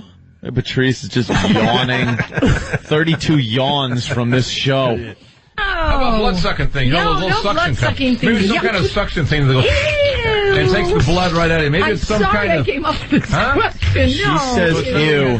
That ew. Nothing to do with blood. There's nothing to do with blood. Okay, nothing at all. That ew. Great impression. That ew was the same ew from those college girls walking home in Animal House after they went to the black bar. But I liked him. He was nice. Ew. No real woman does that. But those sucking sound effects were a little gross. Oh, yeah, that was a little edgy. Yeah. Cleveland deserves this. The barren streets of Cleveland. Cleveland, if this was another town, I'd be like, man. Yeah. But Cleveland, you deserve it. Sam, there's two things you could do with this to pump it up. Try the bleep game. Okay. And somebody's suggesting Blue Healer, of course, from Kentucky. Isolate the hole. One of our favorite things to do. Let's do it. And just see what she contributes. What she contributed to their show this morning. All right. According to the breaks we just played. I will do that. All right. Thank you, Sam. Jack. It's all right. Sorry. We'll recover. Jacktober. There's your Jacktober show for today. I just feel like swearing right now. Oh, I know.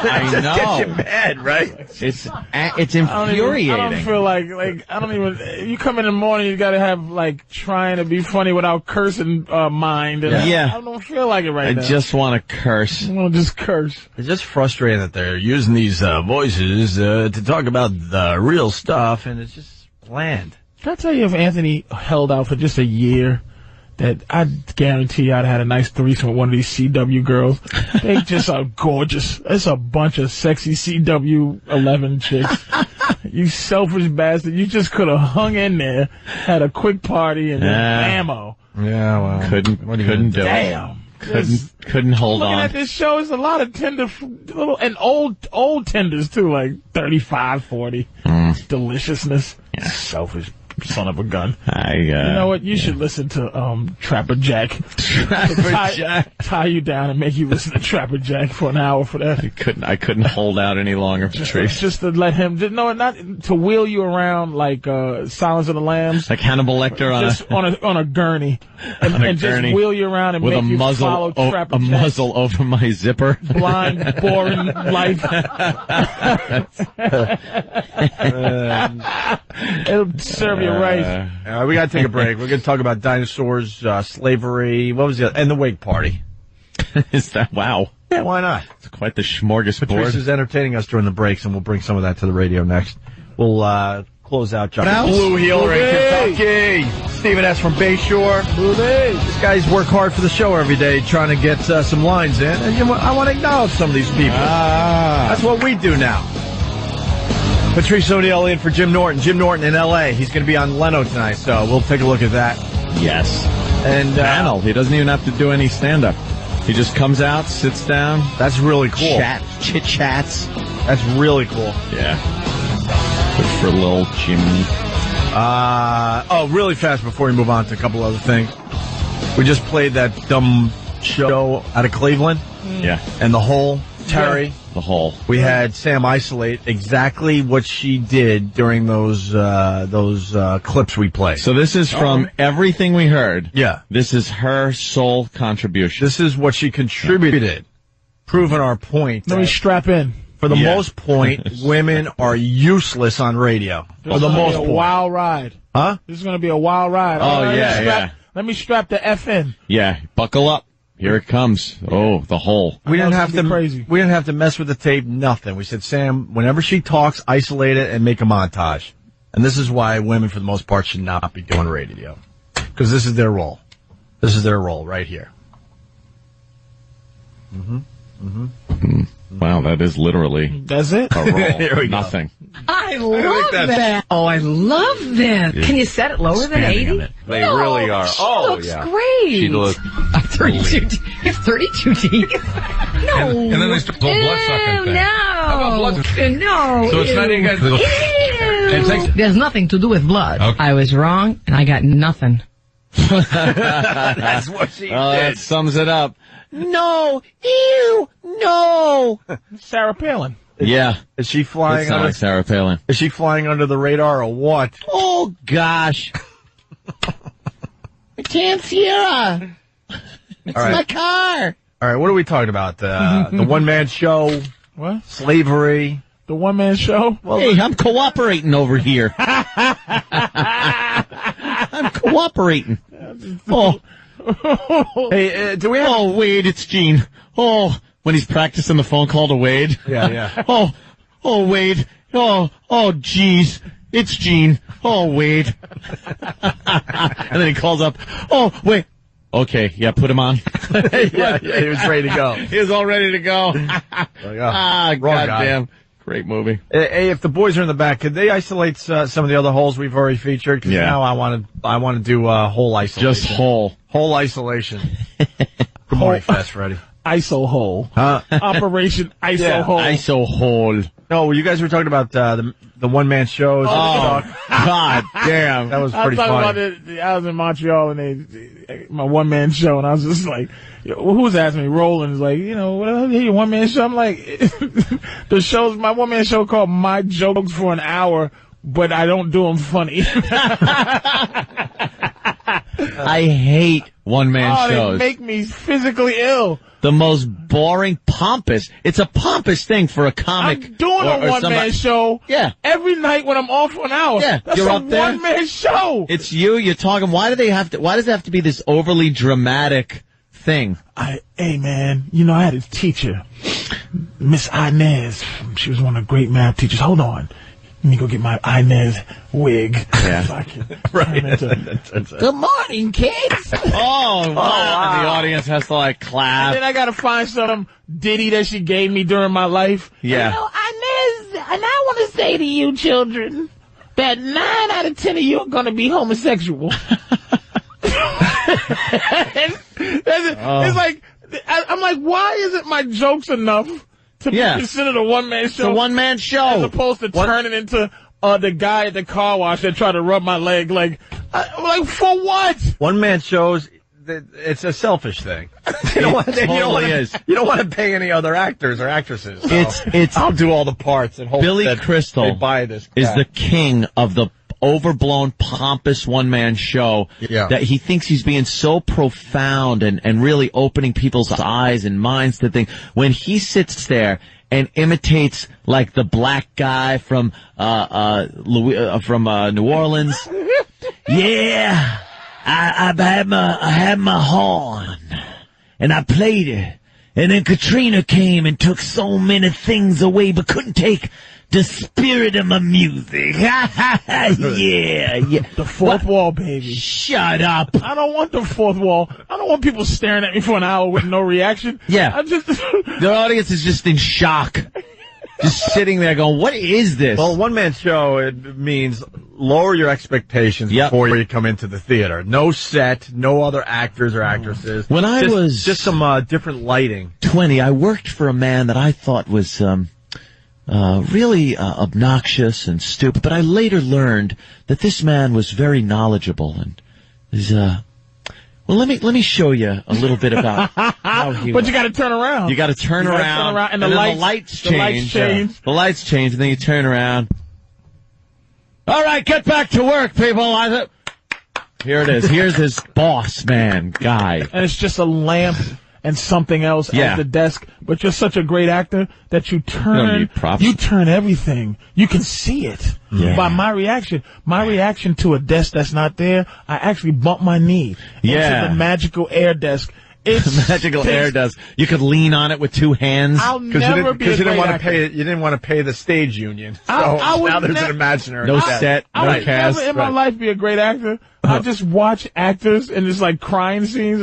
Again, it's I Am Legend week. Yeah. Will Smith cries, like Dick Vermeil. Like, he just can cry. Anybody who can cry is amazing. But I go like this. I go, after I cry, like after I choke my dog, and I'm just like, please say hello. If I can pull that out and cry, and then the guy goes, cut. All right, listen, Patrice, we're going to do it again. What? What? I just cried, nigga. Did you just see me cry? Do you think I can take a take two cry? I just attached myself mentally to this dead dog, and now I'm going to cry again? How do they do like 10 takes of, go ahead, cry again? Like, will you stop Doing it again. Hey, full disclosure, because it's coming in on instant feedback and on the phones now. A Bronx Tale, which was Chaz's one-man show, was amazing. It really was, but I've seen a lot of one-man shows over the years, and Whoopi's was great though. Whoopi's original, but that's the typical. Whoopi's original was great though. But that is a prime. Whoopi's is a prime example of. But hers was. Oh my God! Oh look, she's playing a white little valley girl. But it was out before. Elizabeth, when she comes out around the world in a day, but that's before everybody got a hold of one-man shows and turned them into that. I think it takes a special talent, and just about everyone out there trying to do it fails miserably. Is I guess what we're trying to say. Because Chaz's was really amazing. I heard y'all talking about it. The John Louis Leguizamo. Yeah. I was dragged to one of those. Yeah, things. I can't stand him. One of those things. Anything he's in. Thanks. Has he ever been a guest on the show? Who? No. John Leguizamo. We've said no to him every single time. Yuck. Oh my God! You didn't like Freak? I was dragged to that garbage. What was garbage about it? I don't like anything he's in. It's everything you're saying. He was playing his aunt, his hoochie mama aunt, and his old grandfather, and his mama, and him as a boy, and him now older because now he's looking into the future. You know what the difference between Chaz Palminteri's one-man show is? It's a whole story, a continuing storyline.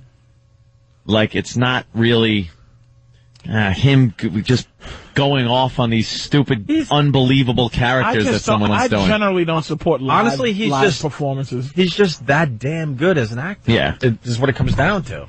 Live performance just makes me sick. Don't go to Broadway? I've tried it. It just sickens me. Any live anything makes me cringe. Go see Young Frankenstein. You ever seen I enjoyed that. You ever seen a musical? I went to see Avenue D Fooey. The hell is that? Avenue Q? Exactly. Wrong letter. Dude, musicals, like, the opening number, you're like, all right. 20 songs later, you're like, holy looking at your watch. Mother of God. All right. Well, everyone has AIDS. I love that one, yeah. AIDS. Who cares? And then you pray for them to start talking in musicals, and they're like, okay, they're talking, all right, good. And they only talk for 15 seconds to set up the next song. There's the big ensemble singing, and then there's the solo, the guy sings, and then the girl sings, and then the cast sings a big and then there's the big closing number. You look at your curtain goes down. You look at the playbill and you do the quick math. You're like, okay, they're doing the candle song. The could be candle song. There's 15 more songs to go. 15 songs. Oh, you just start counting them down in your head. Like, all right, we knocked off another song. Oh God, enough. Live music. Like if it's somebody that has an album, I won't go see him live because I don't want to hear the ooh. I don't want to hear any extra diddlies. The crap version of the song you like. I don't want to hear diddly do in my song that I'm singing in my head. I don't want to hear exactly your artistic rendition of your own song. I say that all the time. I don't want to hear somebody do their song unless it sounds exactly like the recorded rap version. Is unacceptable. Oh, live rap sucks. Live, except for 2 people, Run DMC, 3. Sorry. Run DMC, LL Cool J, and Public Enemy. What about Jay-Z? You ever see Jay-Z? I can't. He's very close to his album, so I seen him on TV. Yeah. And his live performance was very close, so I can throw Jay-Z in there. But other than that, I just don't. Live performances. What did I go to see? I went to see something where the what's the black lady on she's on Law and Order. She's like the detective. No, she's like the boss. She's like the lieutenant on one of those shows. Mm-hmm. I don't think it's whatever. I don't care. She did it was just like no more Avenue Q. I don't give a. I just want to stand up and say I don't care. Yeah. What else did I drag myself to see? I'm surprised every time somebody comes to see me do comedy. Every time. AIDS effer writes, musicals make me hate humanity. I saw Les Mis. Really? Which is just like, oh boy, a period piece, and then they're just, oh God. I don't get singing the whole thing. The whole thing is just like singing. I saw Phantom. Wow. Oh. Anthem of the Opera. Dun, dun, dun, dun. Dun, dun, if it's not Lon Chaney making that bald face, yeah. Dun, dun, dun, dun. If it ain't him, I think I saw Robert Englund's Phantom of the Opera, and it was the dumbest thing ever. If it ain't Lon Chaney making that scary goofy face, I don't want to see. Movies. I'm a big movie guy. Yeah. But live entertainment, I just don't get it. Ain't cutting it for you. Oh man, I'm sorry. I'm sorry. I guess you got to be a certain mode. You never get a good seat. You got to stand the whole time. I saw The Little Mermaid on Broadway. How are you seeing all these? What's going on here? I had to. Every time I've said I've been to Broadway, it's been because I've been dragged there by some broad. Yeah, let me think about it. Has dragged me. Did I ever go to some broad? That's why they call it Broadway. That's why they call Holy it Jesus! Broadway. Wow, what a revelation! You're absolutely right. It's Broadway because some stupid broad drags all the guys to these stupid shows. You make a good point. I'm going to an off Bitch Avenue show. C-word way. I'm sitting here thinking. Oh, did I give my regards to Way? Remember me in Herald Square. Give my regards to Way. You know, you make a good point because I'm sitting here thinking, did I ever search out anything on Broadway and go because I wanted to see something? Yeah, it was always a broad, ex-girlfriend, a mother, a sister. Dragging you to something. Worst thing was there one show you went to on your own saying, I really want to see this? Not one. Worst one I was ever dragged to was with my ex-mother-in-law, Judy. Judy is now dead, but I was here. Which means Lon and Wally. Lon and Wally up in Boston. But no, it was down here in New York. They had come to visit. Annie Mogg was here, who's dead also. And my ex-wife, Jennifer. And I got dragged to the Radio City Christmas show. Oh! Dude!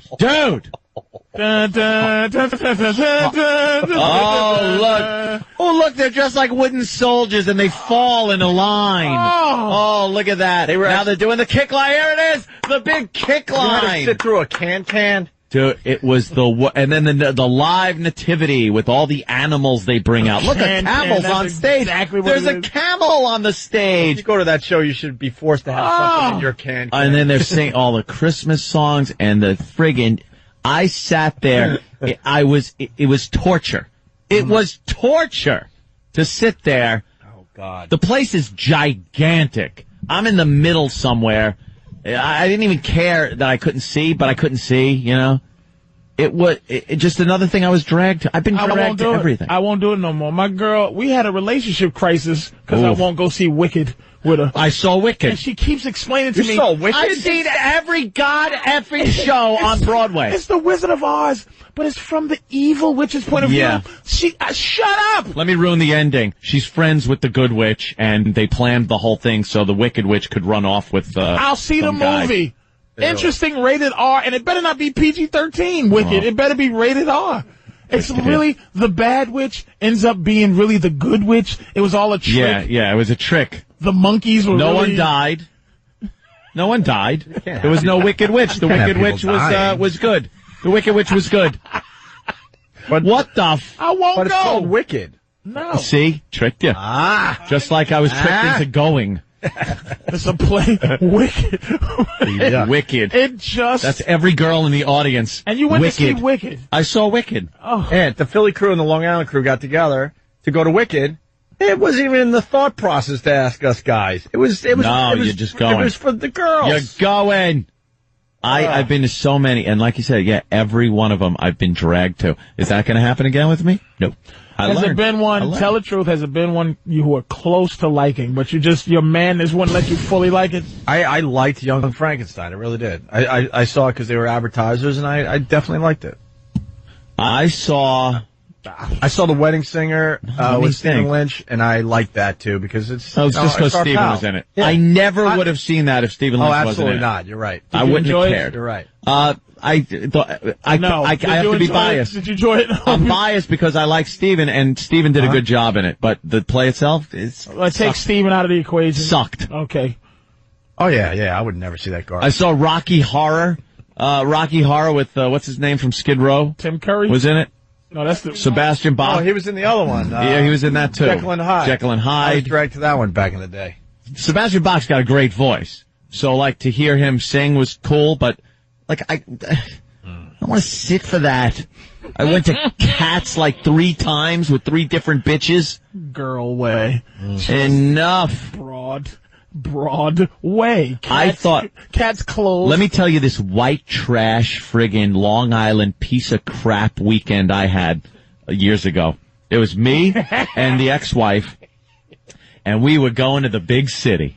We were leaving the constraints of the island and going to the big city to go see Cats. We're going to Broadway. and people on Broadway never considered that a Broadway show. It made umpteen $billion. It lasted for years and years because every Asian tourist and businessman packed that audience for years. Cats. And then it just petered out and it became this nostalgic thing. It was like some heavy metal kind of thing for the 80s. What was the big song from Cats? There's a couple of them, but there was the memories of it didn't make sense. The whole thing didn't make sense. And one thing I love. Here's what I love. Everybody's catty. When you're sitting in the audience and the play comes out and interacts with you. Oh, do I love that attention. When you get cat doodles right on your lap row and the cat comes out and starts pawing at you.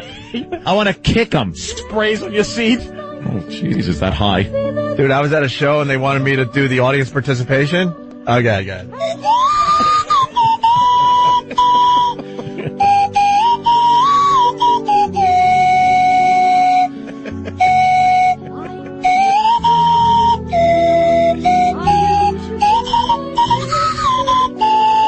Tweedly-doo, tweedly-doo-doo, tweedly.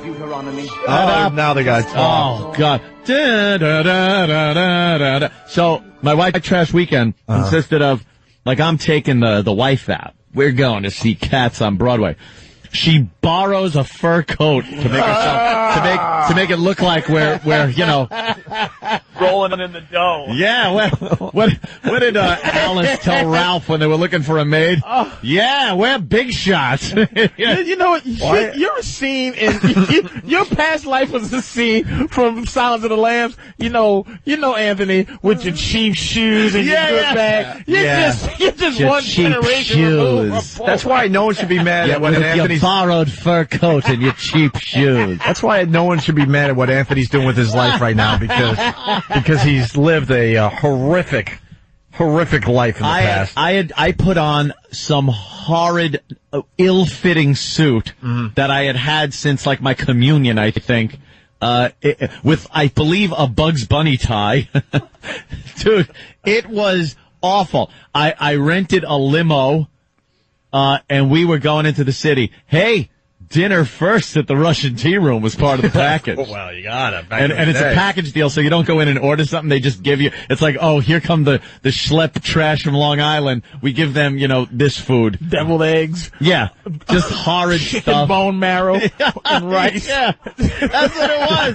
Just like this garbage. Don't forget the beets. Just beets, chicken bone marrow, and a slice of cheesecake. Yes. With fake cherries on top. And then they usher you out because you're going to be late for the show, So back into the limo, and then we pull in front of the Winter Garden Theater, and I'm thinking, all right, I'm getting out of a limo in front of the Winter Garden.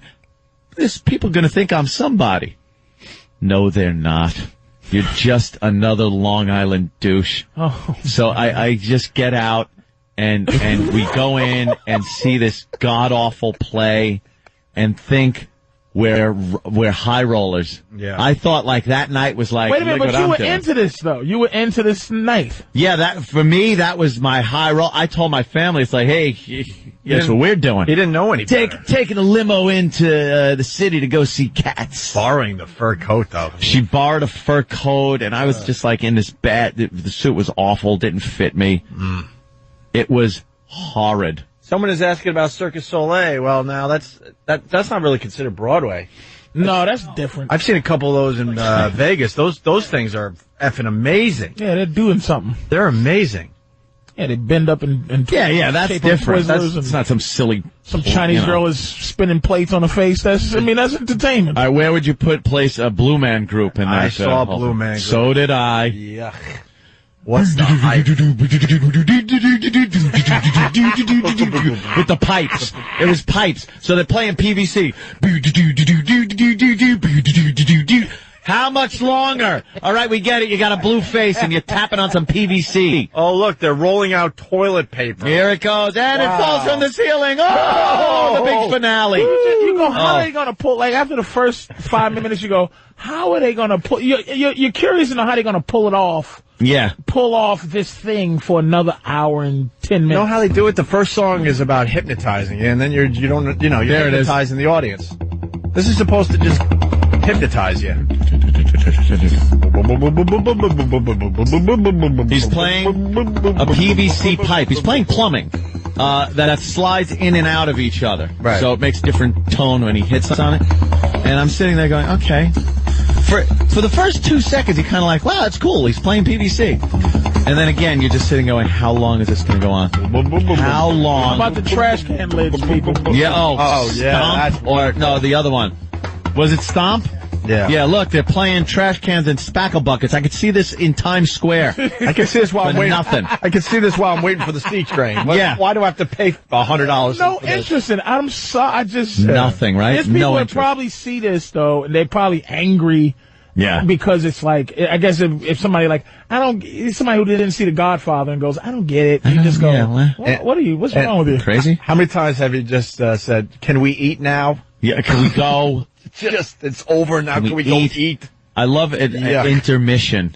I'm like, all right, we're at the halfway point. Jesus. I leave every intermission. Do you? I've ever been to. I'm out. I drink. I get up, get that $20 friggin' shot of a drink. Right. Bastards. I can't even tell you what me and my girl did at Avenue Q next to these two white people. Just had to dress up a little and just I reached behind and she just sat there for the whole for about a good 10 minutes at Avenue Q. Nice. You were driving up Avenue V. You were having your own puppy show. Dirty God bless puppet Patrice. Yeah. All right, we got to take a break. Ann Curry doing stand-up. We'll take a peek at that. Thanks for the heads up, Chris. Opie and Anthony. Patrice, what are you promoting today? Dallas, and I'm in Addison. Oh, yeah, Addison Improv. Dallas people will go check you out this weekend. There you go. Opie and Anthony, we'll finish next. All right, where are we? Having a good time with Patrice O'Neill, I know that much. It's Opie and Anthony. And Bobby in Boston listening on BCN. He has something. What's up, Bobby? What's going on, guys? What are you up to? Oh, we're just hanging out. All right. Well, you guys are talking about Broadway shows. Now, I'm from New York. I live in Boston, so I've been a fan of Broadway shows. But what do you guys think about fireworks? Fireworks are the dumbest thing in the world. You get a bunch of people in a cramped area staring at the sky, booing and ahhing at the sky lighting up the same pattern every year, and then they put it to music, and everyone's, like, enthralled by it. It's ridiculous.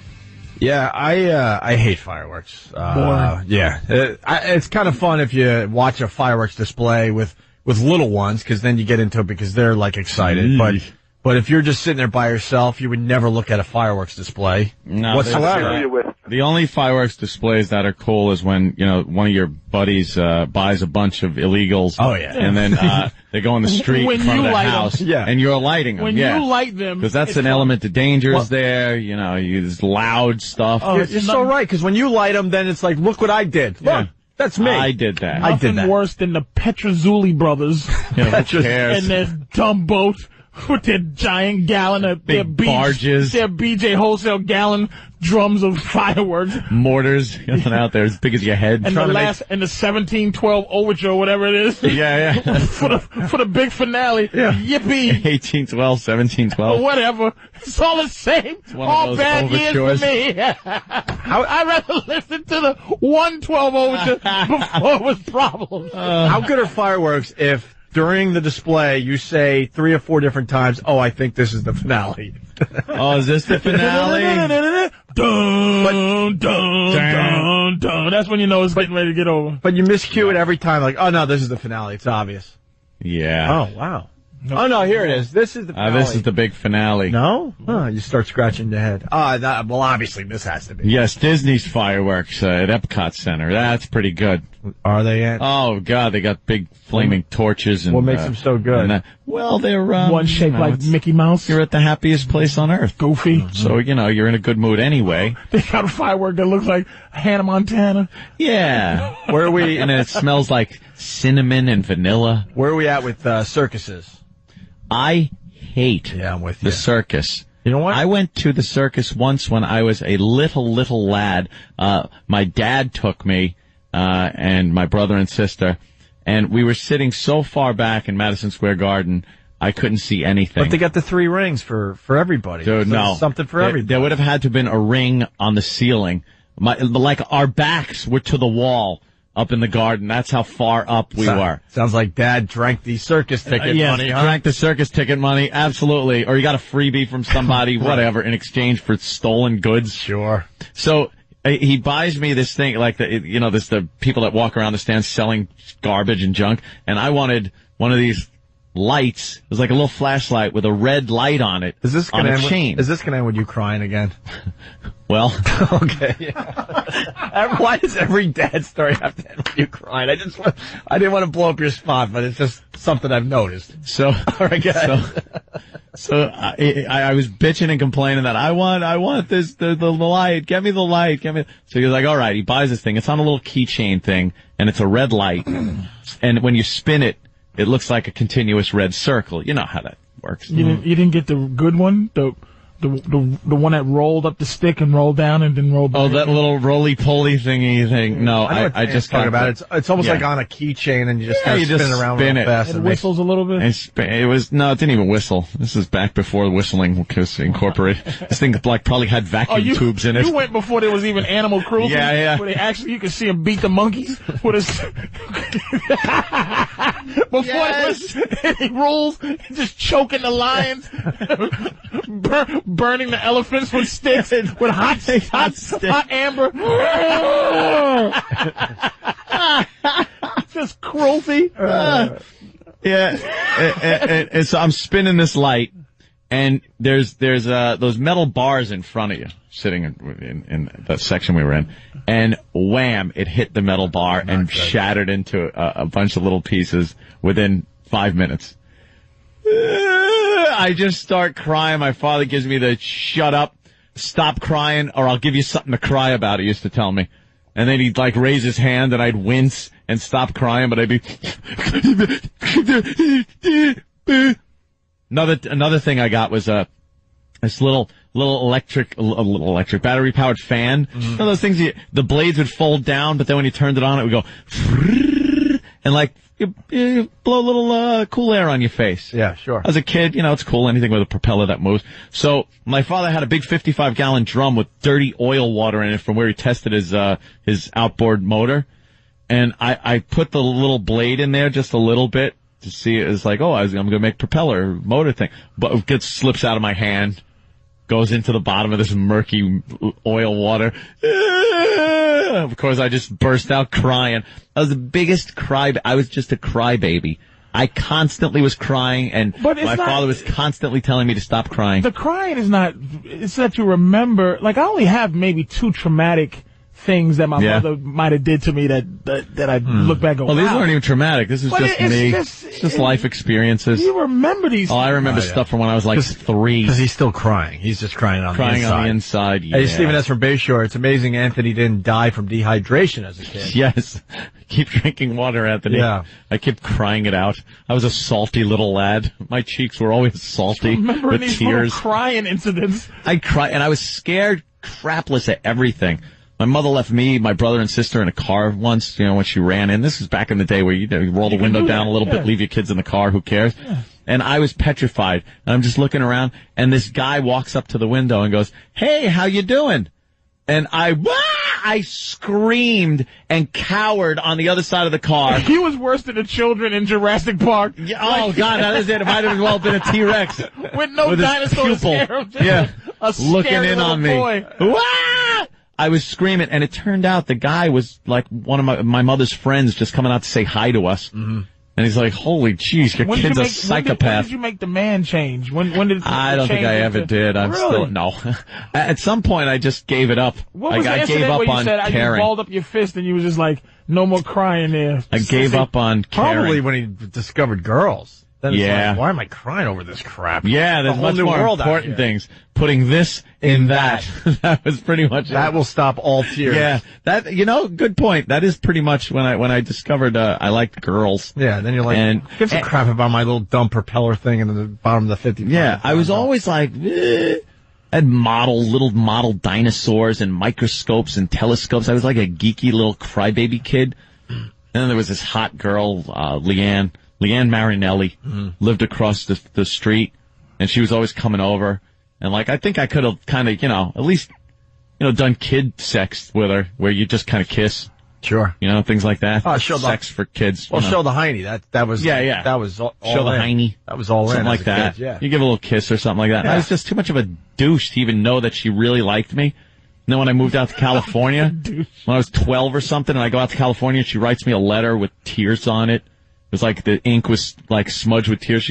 And she puts a little arrow. She goes, "This is one of my tears. I can't believe you left. I love you so much." And I just was like, "Hey, you want to go out and play? You want to go mini golf? You want to go?" I was with her all the time. Touching yourself too, dude. Yeah. You couldn't even take care of your business where you just go, "Wow, she liked me. Let me crank one out to the." That was crazy. It was just nice. And then I guess my brother came out to California for a little while, turned me on to weed. And then girls, so, Buzz. No more crying for Aunt. And the crying stopped. No more crying. Yeah. It left its damage, but no more crying. Well, I remember it all. I remember that plate of spaghetti smashing against the wall and my father getting up from the table and yelling at my mother. And I would just cry. I would cry every time they argued, and they argued a lot. Stop! I'd run between them. No! Like I'm going to stop them from getting their imminent divorce by running and crying. What a dummy. I don't remember a lot of stuff growing up. I blocked it all out. That was back when everyone was tough. That was back when women were tough. That was back. My mother took a beating sometimes, and it just seemed like, I never saw a cop. No one called the cops on that crap. My mother would smash me in the face just with hard things, and we'd listen to each other. All my friends are listening out the window at other friends that got beatings that day, and we would hear them crying. And it was it was a tougher time. You just enjoyed punishment. When you went to school, no one asked, how'd you get that? It was just, You know what I mean? Now, if you go to school with a bruise or something broken, Your mommy touched you. They have to ask you all sorts of questions. Back in the day, it was part of growing up. There was 800 numbers. It was just, I lived in an apartment building in Central Islip, and all you heard every night were arguments going on, depending on what wall you stood near. Like, everyone was miserable and arguing, but you never saw a cop pull up to that place. And you heard, things banging around. The whole complex was yelling at each other. There were miserable married people living with each other people, and it just... Everywhere. That's what you live through. Upstairs, you're hearing just banging around, people throwing crap, yelling. It's great. Yeah, sure. No such word as domestic abuse. No, that wasn't it. It was just called being married. I think it's healthier that way. Oh, yeah? Instead of going to therapy and all that crap. Well, now they just call the cops instantly. Like someone hears something, they call the cops. We got to do a speed round because speed round. The time is time is short. Yes. We got Terry Clifford's isolated audio from yesterday. Remember about an hour ago we did this? We're doing it with somebody else. Is that okay? Is that good enough? Sure. We're featuring The Hole as part of our Jocktober celebration. Every show has a hole, and then you isolate what the hole is saying, and then you realize, wow, they're getting away with murder. Realize what they bring to the show. Where was the one we just did? Yeah, let me do this one first. Just in case the people weren't listening. We were featuring a show out of Cleveland this morning. This Terry Moore, or what? Terry Moore. And then we're like, wow, she's not really adding much to the show, so let's isolate exactly what she's doing. And this is what we came up with. I love that. Oh, I love that. Can you set it lower than 80? They really are. She looks great. She looks 32. You have 32 teeth. No. And then they start the whole blood sucking thing. No. How about blood? No. So it's not even got. There's nothing to do with blood. Okay. I was wrong, and I got nothing. And I got to tell you, we didn't mess with the tape whatsoever. That's just how it was. That's it. We just said, Sam, every time she talks, isolate it and put it into a little montage. Now, yesterday we were featuring WB's Terry Clifford out of Rochester, New York. Boy, did we give her a good hammering yesterday. We sure did. And now Sam took her audio and isolated it from the audio we played yesterday. And this is what you get from Terry Clifford. Well, good morning, Steve Houseman. No. Was that? Oh, you're so rude. Anyway. No. All right. That's enough. No. Oh, my gosh. Good for you. Yeah, but it's what's inside that counts with her. You hear about it or don't ya? Wow. It's like that's the bit that we do. Yeah. Our bit isn't funny anymore. It's just true. It's just what it is. And no editing, by the way. No, that's absolutely every word she said. Patrice, because we're not going to have you tomorrow, unfortunately. Your slave thing. What? I wanted you to talk about the slave thing. You came to a realization about slavery a little bit. Slavery that I rejected my entire life. Right. Anytime you talk to a white person about slavery, and they would go, well, you helped to, black people sell themselves. Right, you helped. Yeah, like, why are you, like, giving me a problem? Your own people sold you to say exactly. slavery. That's the white man's way of looking at it. Face. Right. And I wouldn't accept it, but I'm a logical guy, but I finally accepted it. One of my friends, black dude, he just looked at me and goes, what do you think? What do you think? White people just went into the jungle and hunted black people? They were at the pier. Waiting to be picked up on the ship. And so it destroyed Roots for me. Because Roots' whole thing was they went into the woods and black people just scattered. Yeah. They went into the jungles of Africa and black people went, oh, here comes white people. And they all ran around and just caught them with little hooks. Nets and stuff. And I'm going, wait a minute. There's no way they went into the jungle and hunted black people in Africa. A white guy is going to go into the jungle of Africa where the black guys have been just like living, know everything about it, know how to hunt, know how to, and they're going to just, hey, excuse me. Yeah, we'll let you do this. I did not accept that. Like, but the way he just said it, like, what do you think? They went into the jungle and just scooped them up like squirrels? Some big fat chief with a lot of jewelry around him was like, ha ha ha, at the dock, just selling them all. Right. You know, and that's what I'm saying. And then I went, oh my God. Yeah. We sold each other. Yeah. You're pretty much. I still don't like y'all, but it's just like, wow. Still don't like y'all. We did sell each other. At least you'll admit you had a hand in it. Yeah. A little bit of a hand in it. Yeah. Yep. Got him on the boat. It certainly wasn't. Pretty much it. What do you think the white guy was doing on the pier, just waiting, looking at his nails? Looking at his pocket watch. Coming right in. It wasn't like the music. He had a musket, and it was like, doom, doom, doom, doom, doom, doom, doom, doom, doom. Be very, very quiet. I'm hunting. It was a horrible realization. It's like, wow. Really dogged each other. They just was sold. Yeah. Ugh. And then we were talking about Lincoln also, like Lincoln's motives. Like, I don't understand. That's another thing I got to go and study. I'll probably get mad. The Emancipation Proclamation. You think he was that good of a guy, or he was doing it for some This was power completely to cripple the South. The South depended on their slaves for to fuel their war machine during the Civil War. Lincoln, wanting to beat the South, said, "Well, if we free the slaves, these guys are screwed. They're they're going to need people to work." Why is that never pointed out? It's pointed out a lot. Not really. Yeah, I mean, generally people think, Abe Lincoln is one of the greatest guys to ever live. It's no noble friggin' good guy thing that Lincoln did. He was like, hey, this is what we got to do. It's just like if somebody goes, we did a study and found out that Jesus, it was just a puddle that he walked on. Yeah. And it just messes up It's like, oh, it wasn't a miracle? Yeah, it just wasn't, Oh, he wasn't walking on water. It was like an inch it was like if you deeper. blow up somebody's idea, like Lincoln, people want to believe that Lincoln freed somebody, but he did, but, it wasn't noble. It wasn't like, I believe the black man should be free. And no, it's pretty much, the South, we got kicked their ass. They sure do like their slaves. Let's let them all go. It's just free. That's it. Free the pigeons. Yeah. It's like when PETA goes in and just lets a bunch of, mink out of the cages. That's pretty much what it was.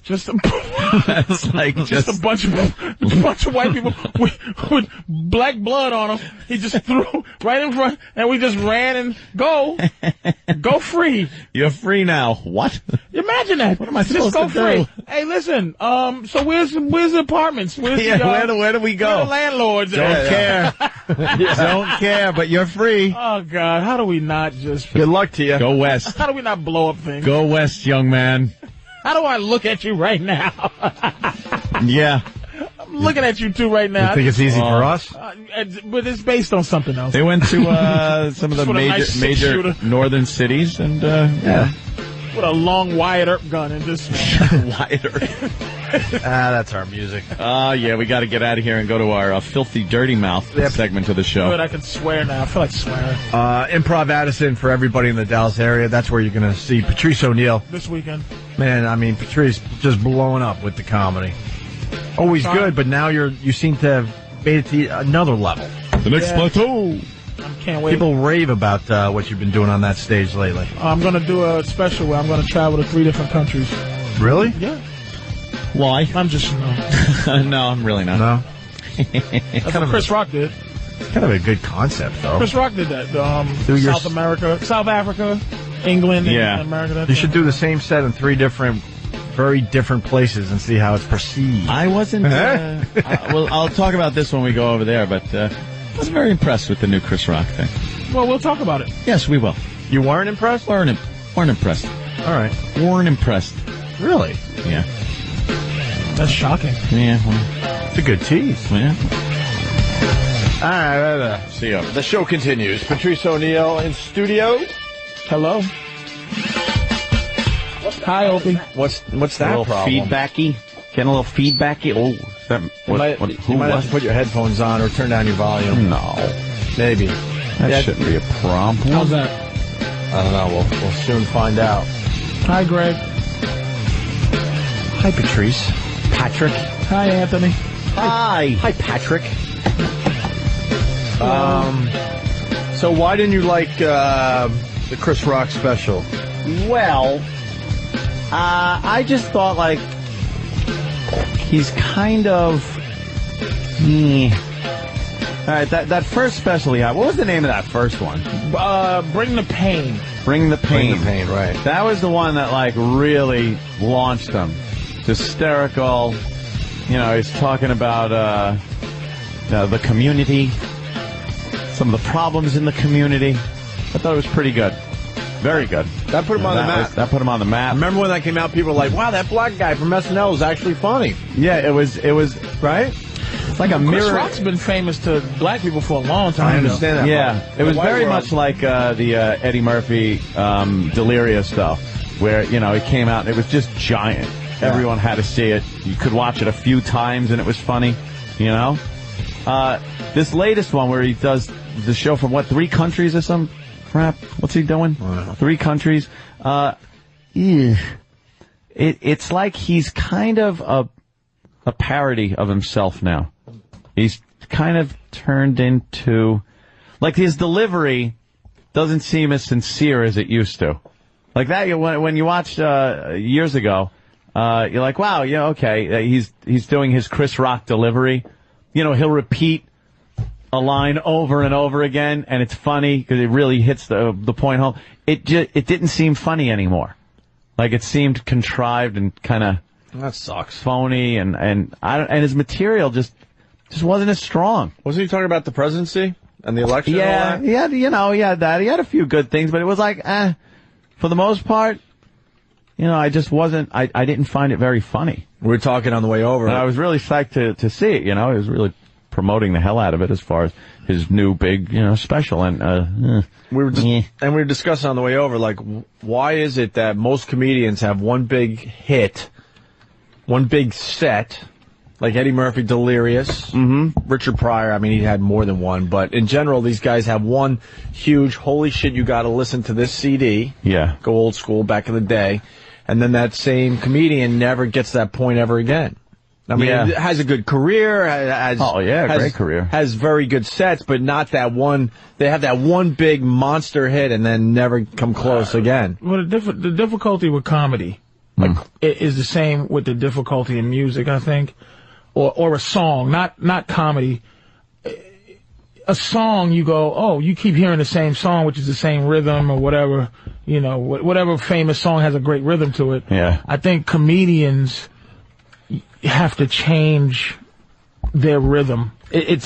Once people figure you out, right, and they can figure out your rhythm.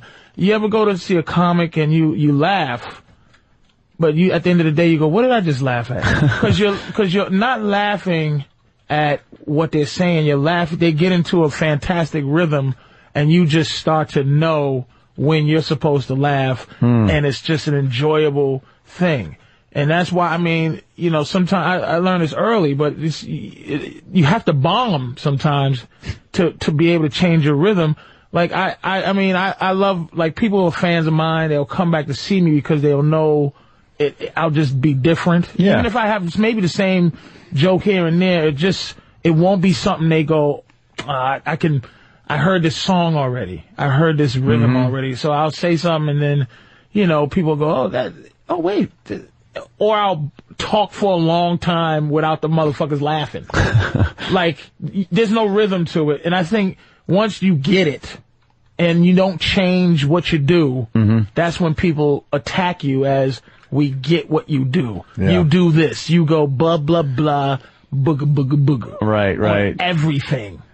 Yeah, and they figured you out. I mean, that's what they started doing to Dane. I just saw Family Guy did and they marginalize it as this is what he does. And once they can do that, this is what you do, is you go, this Family Guy goes, well, this Dane Cook character, or they call it Dane Cook, and you go, he went, I'm going to talk about something, and then I'm going to wave my hands around, and I'm going to spin in a circle, and then they had two people in the audience that was watching the show going, I think this is supposed to be fun. Like, it was just, it was a real attack. It was this past Sunday's Family Guy. What the guy says in the crowd, he's clapping for Dane, and he goes, he's on the internet and I'm in college. And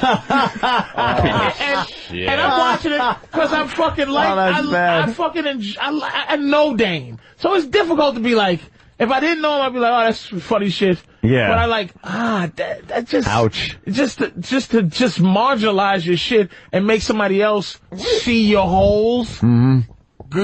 Is that just a jealousy thing? Because Of course it is. I've seen Dane in Boston and the Garden twice. And I'm not going to be one of these guys. I liked it a lot. Of course it's jealousy, and I was really into it. He's selling out Madison Square Garden.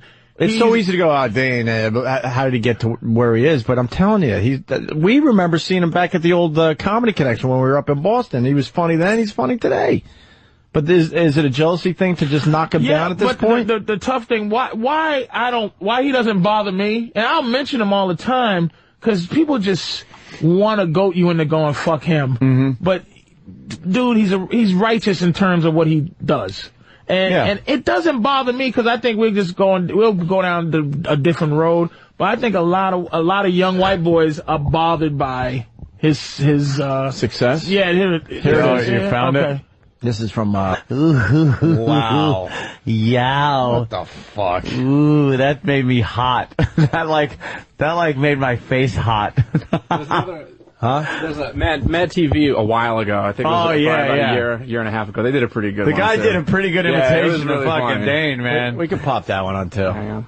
Full disclosure, though, I think the guy's very funny, man. Yeah, this is that guy. He did a pretty good imitation. Just like the one Mad TV thing that really makes me laugh sometimes. You gotta Dane is a huge target, though. It's just amazing, but it's not bad enough where people are like, Now it's gonna buffer. You motherfucker. All right. By the way, Funny Man Dane Cook. Okay. Why do they? You fucking buffering piece of shit. Can we get it in the back office? Yeah. All right, get it from the back office, and I just want to go to Paul in Brooklyn, the Chris Rock thing. Now, Anthony, I saw Chris Rock. It has to be the same stuff he did for the special. Mm-hmm. And I was laughing pretty hard when I went and saw him, so I'm trying to figure out why it wasn't that good. Paul might have the answer, and you might want to... Paul, what do you got? Uh-huh. Hey, guys, good morning. I was wondering if maybe it's because he did it in the three cities, and the way that it was edited, you can see that it was exactly the same in all three cities, maybe because it didn't appear to be as spontaneous as his other performances have been. Yeah, what they did, it was kind of gimmicky in that they like had him do the same performance in almost the same steps. He was taking like the same places on the stage, I guess, and the same movements, and then they would edit it so he's in one country, and then halfway through the joke they'll cut and he's in another country. It's like the background's a little different or something. You just know it's different, and it fucks up the rhythm of it. Yep. It was distracting. And everybody in comedy, people who even enjoy comedy, they're always trying to figure out what you do. Yeah. And say, all you do is this. That's people's dream. Because I was sitting there watching, and I was like, it took me out of the performance, So, Anthony, before I go, yes, sir. Go Obama, buddy. Peace. Go Obama. Go Obama. I don't think you got to worry about that. Said, look, there was the thing. He goes, look. It's the commentary of it, and there's some stuff in it that it's really some. He knows how to deliver it so it gets a laugh. But the subject matter is hardcore, which is like I live in a rich community, and the only black people in the community are me, Jay-Z, Mary J. Blige, and shit, I forgot the last one. But was it Oprah? Anyway, he goes, look, Eddie Murphy. Yeah. So he goes, Eddie Murphy, greatest comic of all time. Jay-Z, greatest hip-hop artist of all time. Mary J. Blige, greatest R&B, and then me. And then he goes, my neighbor is a dentist, a white dentist. Just a regular white dentist, never an all-time white dentist. So that's that commentary, man. There's a lot of deep shit on there, but it's because he knows how to craft. He knows how to craft anything into funny. That's the tough thing right now about Chris. There's no danger right now because he knows how to make anything funny, and if people are listening to him, and there's never a time that he's going to do something where you go, wow, shit. I mean, George Carlin, dude, and I'm not comparing the two. I watch George Carlin and I go, this motherfucker. One time, I swear to God, one of the most shocking things I've ever heard anybody say on stage is he goes, what the fuck? Out of nowhere, he goes, what the fuck is this shit about angels? What about goblins? Huh? Like, I go, holy, it unnerved me to hear somebody go, what the fuck is all this shit about angels? He doesn't believe in God. Yeah, obviously. I mean, and he fucking says it. And no matter how funny you try to be, saying you don't believe in God, that's some hardcore shit. Or fuck children. Children ain't shit. That is deeper than curmudgeon. It's just... He pulled it off. Hey, let this guy... Tom, it's my girl on MSNBC. You like her. Tom, go ahead. Little chocolate. Yo, guys, chocolate. Hey. Gotta find out her name. The thing you just ran on Dane Cook, that spoof. Yeah, we're listening. I mean, that is like right on. He's not funny.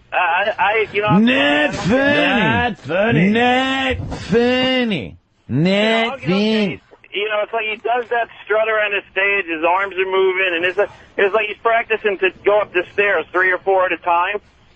But it just doesn't work. It's one of those, how does he have a career? I don't get it. I listen to XM, I got the comedy stations, they pop his... But do you hear this guy, though? I'm not a comic, so there's no jealousy. This guy is a... All right, honestly, there's a lot of guys out there I don't find funny. There's another guy on his feedback. He thinks I'm saying Dane Cook's funny because I'm friends with him. I'm not really friends with Dane Cook. We're friends with Bob Kelly, so we've been able to kind of get to know him a little bit, but through his lackey, right? But I'm not friends with Dane Cook. YouTube, like it don't work. I mean, again, no jealousy. He's able to see Dane Cook. This guy's able to see Dane Cook every second of the day and fucking deconstruct him. Yeah, deconstruct.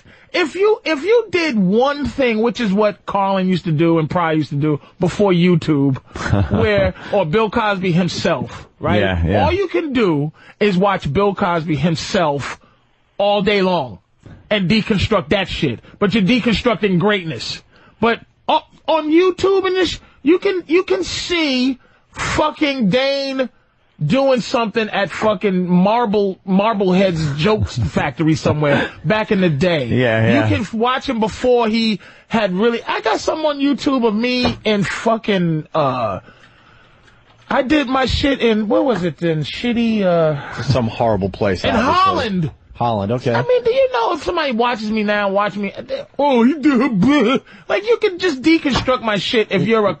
cunt. Well, because you've grown since then, obviously. I mean, I'm a better comic. You honed your craft. I left this shit on you, some of this shit on YouTube, but the stuff I get off immediately is arbitrary cell phone shit where I'm doing a joke that I might do in another town. It's like, I'm not fucking...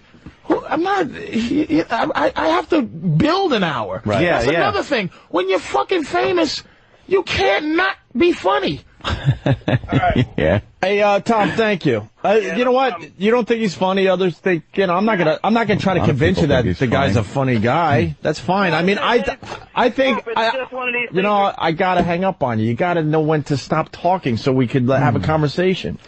And you see how fucking passionate he is about hatred?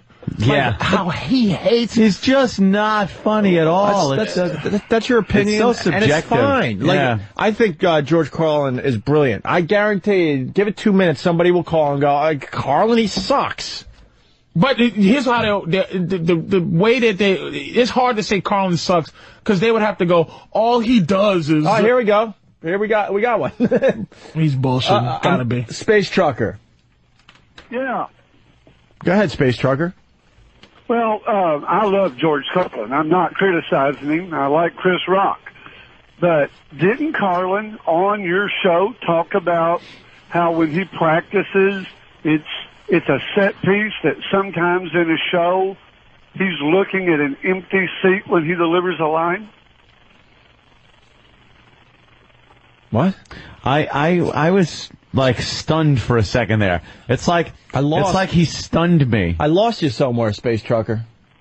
Didn't Carlin, when he was on your show? Yeah, okay. I heard this. Yes, we heard that part. But I don't understand what your point is, even if he did. Let's say he's on stage and he stares at an empty seat. Well, we're saying that the problem with Chris Rock's new show is that it seemed like such a set piece that goes from country to country, but he's in the same place on the stage. Right. I don't see the criticism because I love them both. Well, did you see the Chris Rock special? I did not see it, so I don't have an opinion on it. I saw what I think is the material he used in the special, and I thought it was, pretty good. I'm very confused by this caller. All right, Space Trucker, thank you. Very confused. You lost us. By the way, yeah. Love you. All right, Patrice. no. What? All right, Space Trucker. He's usually good for one, to be honest with you, but I'm a little confused with that. Let's say hi to... His point was, he didn't know what his point was. Yeah, Dave in Massachusetts. Yeah, why not take the Ronnie B approach and, hey, take it as a compliment. You're so famous they made fun of you on Family Guy. Yeah, I would think that's I felt that way when we did Tough Crowd, and in Tough Crowd, they drew pictures of me, Colin, I think Bobby, was a couple of us, and they drew pictures, and we were the second worst thing about comedy in the country, in Mad Magazine. Oh. I thought it was... I fucking took it from the source. I mean, if you take Family Guy, they lampoon, they fuck. Look, if I was a star, a celebrity, I'm gonna tell you, man, they did something about Minnie Driver's head. It was shockingly, like, I put myself in her, I just was like, that's just horrible. There's no way she could. Minnie Driver. They said the guy was he goes, okay, back up, please. Okay, back up. They were setting up the shot. Yeah. All right, back up again. Oh, all right. Oh, you gotta back up some more. Yeah. All right, and action. Minnie Driver's head comes out. And it still didn't fill up the whole thing. Screen, right. And they go, all right, cut. I thought we pulled back far enough for her head. I mean, Family Guy is brutal. So for you to get teased on there is a different fucking animal. We got the Mad TV about Dane Cook. Here it is. Later tonight, Internet Funny Man Dane Cook. Why do they call bananas bananas? Shouldn't they be called bananas because they're fun and they're full of deliciousness? Isn't the point of the banana? That's why I eat a banana. Whoa. All right, well, that's a good parody. Yeah, visually, too. Yeah, there's a really lot. good. There's a lot of like visuals and the guy who's doing it, like a lot of real quick turns to the camera and staring, making that Dane face. It's actually quite funny. All right, let's say hi to Jay in Dallas. Jay, Patrice is going to be down there at the Improv in Addison, by the way, this weekend. What do you got for the show? Shit. Hey, you talking to Jay? Yeah, you. Yeah. Hey, sorry, man. Hey, I was calling about that dude, Space Trucker. I think I know what he was trying to say about Carlin. Okay. Basically, like when Carlin prepared for an HBO special, like he'd workshop his shows. And so he would know exactly where he was going to be on stage, where he was going to look in the audience. I mean, he would have every detail of his show planned out for one of his specials. So he'd workshop that stuff, right? And so I think what Space to get at is why indict Chris Rock for the exact same thing Carlin would do before one of his specials.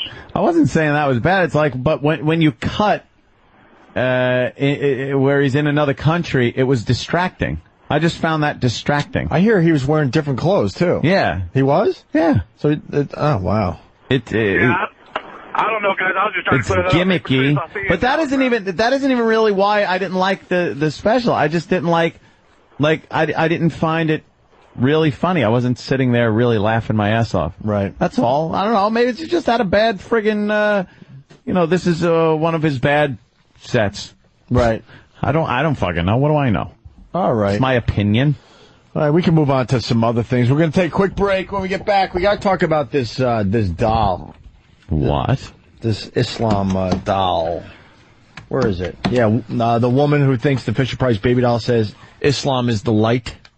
Really? I'm sure it does. Oh, is it one of these that... These come out like what? Yeah, every couple of years? something comes out and it... I think they do this as a marketing ploy because no one knows about this doll, but now we're all talking about this thing. What is it? What kind of doll? Yeah, we'll get into it after the break. I don't even know. Fuck toy? We got some gossip as we go to break. Ooh. Some PTG. Big interview today. It's going down in about a half hour. Is it? Opie and Anthony. Holy Jesus. The franchise version of Opie and Anthony. We'll be interviewing David Tyree today. Yeah, he's got a book out. Yeah, we got a lot of football fans out there, a lot of Big Blue fans. And David Tyree, of course, was the one that made that ridiculous catch in the Super Bowl. So he's got a book. He's got a book called More Than Just the Catch. A true story of courage, hope, and achieving the impossible. Oh, yeah? And Patrice suggested that maybe David Tyree should have made a flip book. A 45-page flip book? A flip book. Where you just go... That you flip it and there's it shows the catch. 1,000 pages so it can be an HD. HD flip book. A 10,000-page flip book. Look. HD flip book. Oh, what the fuck? Look, man, you know what? Good for him. Good for Big Blue. We'll never have a Super Bowl ring around our finger, but... Gives a shit. Like, come on. Come on. I mean, come on. Is this also like a self-help, the cycle of success? Dude, there's you got to do work. It says write down 3 reasons why you want to accomplish this goal. Well, how about this? To achieve a goal that's very important to you. Let me play a game. Don't do this. Go to a page. Ready? Yeah. I will start. Okay. Page 174. All right. Let me go to 174.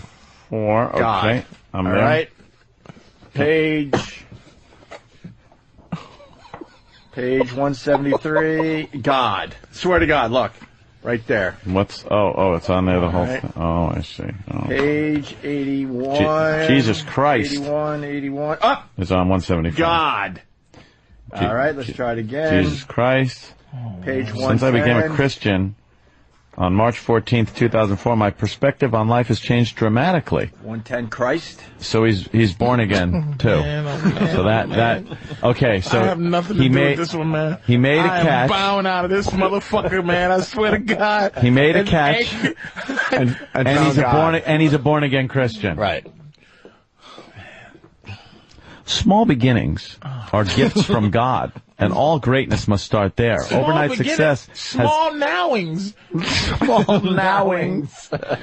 Great men understand that they are born with the potential for greatness inside them. God, this process entails allowing God to take them from one level of glory to the next. Right. Too much glory from the world all at once has stifled the potential of many great men and women. I have learned to be content with my portion and wait on God. Holy Jesus Christ! How are we going to do this? How are we going to do this? I already told you, dude. He made one catch. We're having the. Don't do this, man. Dude. Don't fucking do this. I'm telling you, I can't. We're going to do the franchised version of the Open Anthony Show today. Oh, my God. Oh, boy. Oh, no. And then his diet. His diet is in the back of the book. What he eats. Really? Well, you had to fill up the 100 pages. Is this more than just the catch? More than just the catch. I woke up this morning. I took a dump. I walked to the kitchen. 1 foot, 2 foot, 1 foot, left, right. I went to the fork drawer. This is more than just a catch. Oh, God, no. What the fuck? What am I doing in my career? The forward is by Eli Manning. And I could, Well, where's my book? Write your book and fuck it. Oh, you gave it to Opie? All right. Hey, you know what? Opie's got my Does book. Anthony have a copy of the book? Yeah, Anthony's got a copy as well. Danny, what do you do in your book? I Googled. The Danny story. More than just Googling. The Danny story. More than just a computer monitor. Yeah. More than a Google to me. I push buttons sometimes too, you know. Yeah, kid. I remember a day back in early spring. A button needed to be pushed. I leaned over and I pushed the button. I thought I had something. I was like, should I turn the mic on? I don't know. My tank real bad. I'm gonna go for it. So I went, and God gave me the courage. And here's some pictures in the middle. Me Googling September 7th. Shit.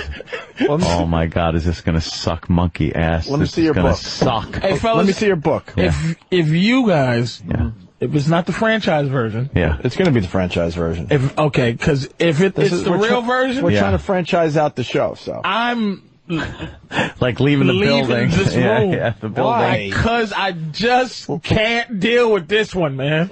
Let me see how many pictures. The pictures got to be at least good. Could we first? Are there any posters around with our fucking faces on it? Oh, good deal. All right. The picture section is good. I love the photo section because I'm sure there are so many. Here's his 8th grade graduation trip to Hershey, Pennsylvania. What's wrong? Problem, Steve? Problem? Anything with your Yes. All right. Go ahead, Ant. You know what's funny about Steve, real quick? His doing the right thing is the same face as the doing the wrong thing face. Yeah. Like he's coming to tell some good news, but it's like I thought it was some bad. That's a good observation. At this point, I set foot in the studio and I know I'm going to get hit with a hail of gunfire. It's just pictures of him and his wife and kids. I cannot. What did I text you? Like, look, what? I don't want to say it, but I got to say it. What? I have never seen a more who gives a fucking shit book in my life. I'm sorry, it had to be said. Why? What's wrong with the book? I could care I cannot believe. I wouldn't read this if I was stranded on a fucking island. I wouldn't read the book called The Whole Manning Family, as told by Archie. The day my wife pushed out Eli was a wonderful day. Look, it's nothing. Can I have my version of the book, please? Are you? I can't believe this. Here it is. The catch that this is by Eli Manning. The catch that David made was great. But as you read this book, you will see that God has been doing great things in his life for quite some time. Well, there were some God people on the Patriots too, you know. Like, what happened to those guys? What the fuck? The greatest play in Super Bowl history. Judge for yourself. I believe it is. Oh my God! This is all about. It's like it's. I'm trying to equate it to some other event where you would write a book about it and it would be equally as fucking inane and useless. Ready? Yes, please. The guy who was the agony of defeat guy on Wild World Sports. At least he was on TV every fucking week. I'm better than this. Right. That guy. Just called Ouch. Yeah. More than a broken leg. more than a busted spleen. Right. The agony of defeat guy. This is another book would be Subway Superman. Yeah. He jumped on that fucking guy, and they wrote a whole book about it. Mm-hmm. Like him just jumping on the fucking guy. This is genius where you go, wait a minute, because you know what? The Wild World Sports guy, the agony of defeat, he is significant. He's on TV was on TV every week. It's like, and everyone, the agony of defeat. Like, what? Ready? Here it is. Okay. You a sports guy? All right. Not really. You a sports guy, Hope? Yeah. Ready? The guy, you ever hear the Immaculate Reception? Of course. I did hear that. The guy the ball bounced off of. Not even the guy that actually caught it after.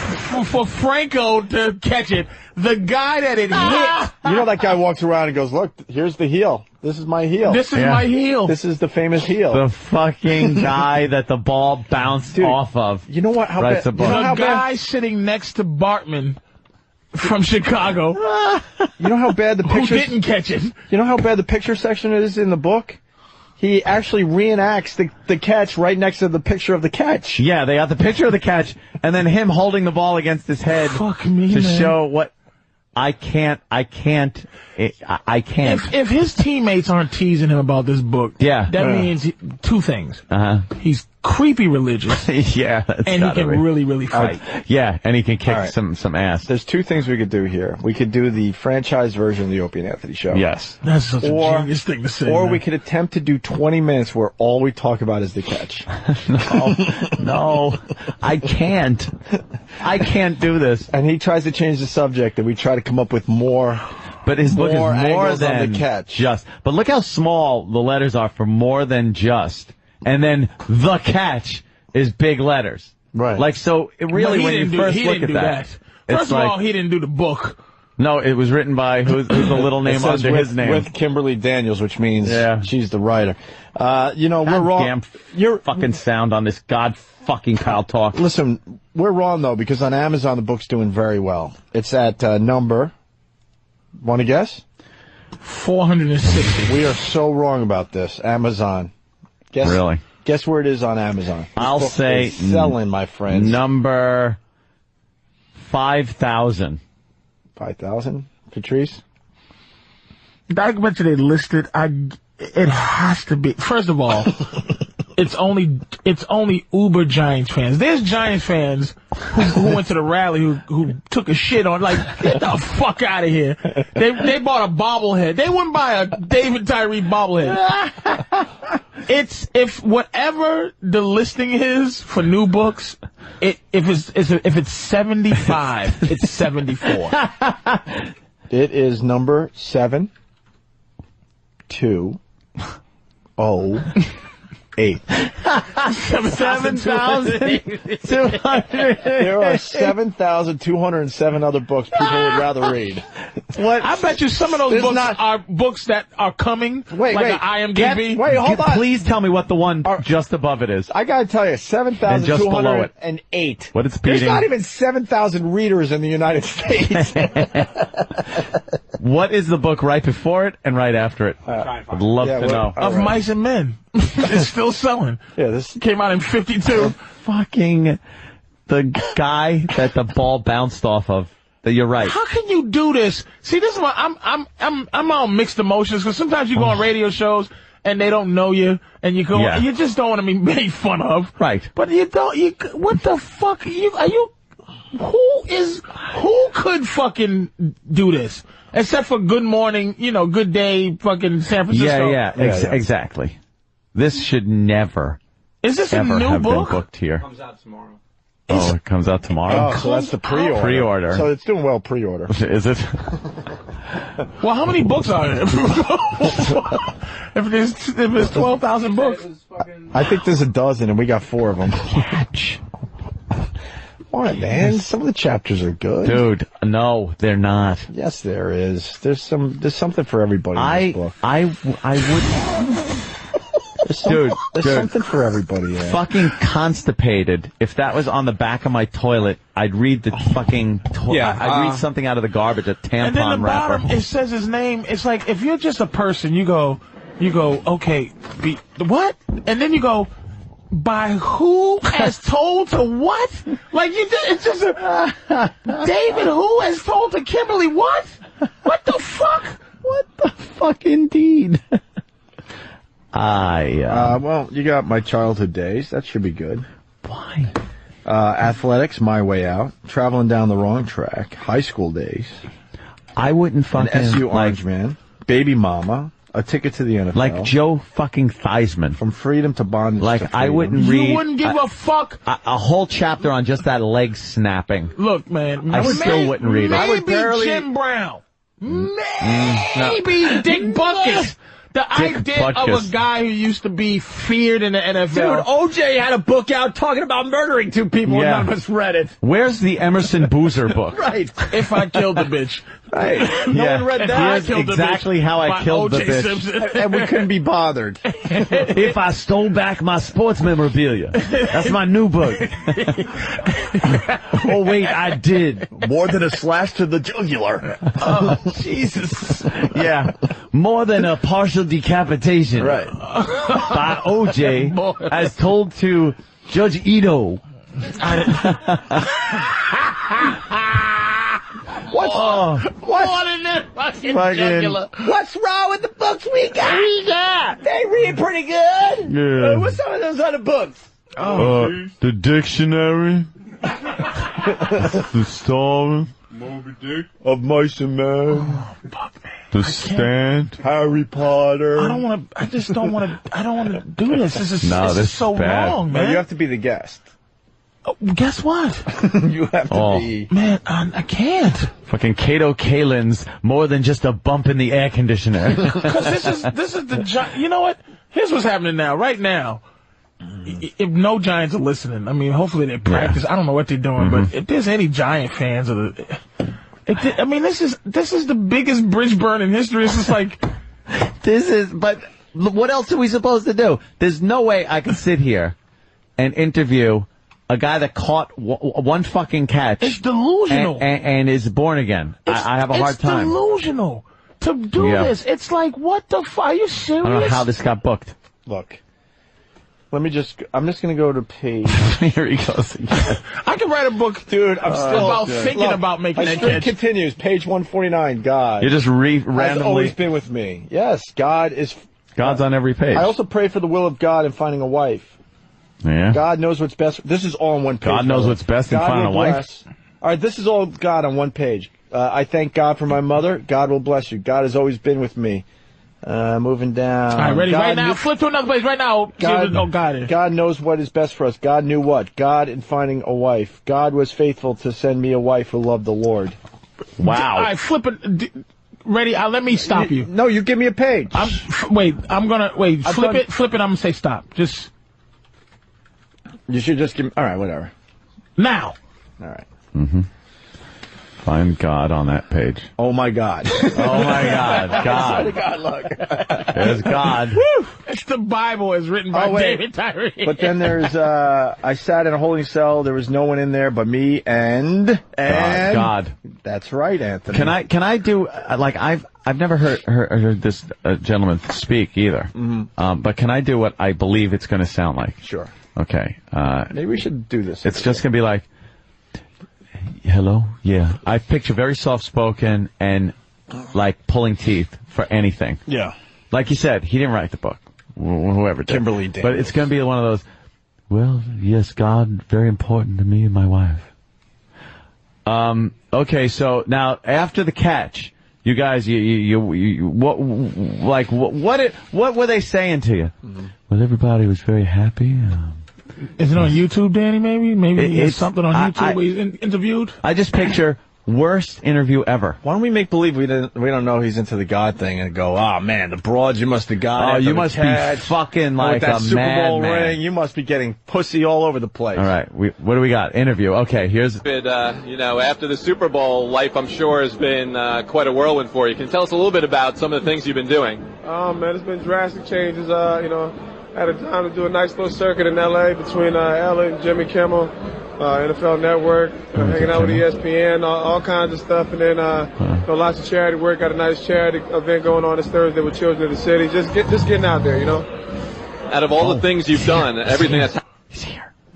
She's quiet. Seriously? Holy shit! What do we do He's now? not in there though. Oh, go. Hide me too, Rabbit. Hide me too. All right, the franchise version of the All Opie and right. Anthony show. Here it goes.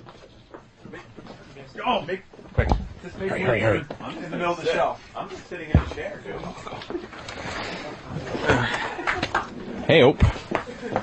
I'm Ant. Oh, hey, Ant. Here comes Opie. Sorry about that interruption.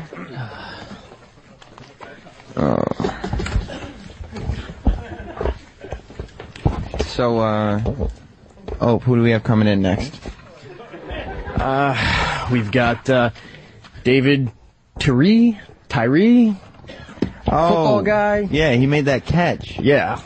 I tell you, I don't usually watch football, but I saw that Super Bowl, and it was incredible, that catch. Is that all he's famous for?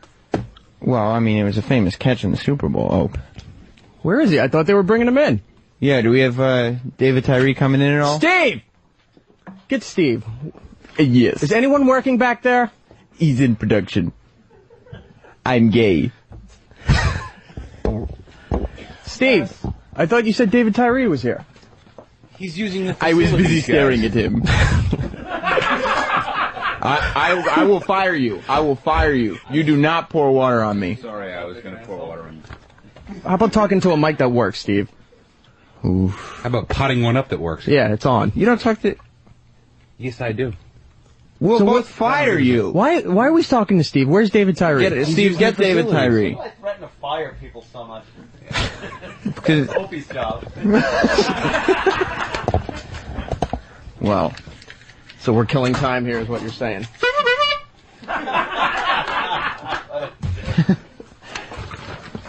Where's E-Rock? Eating somewhere? Probably.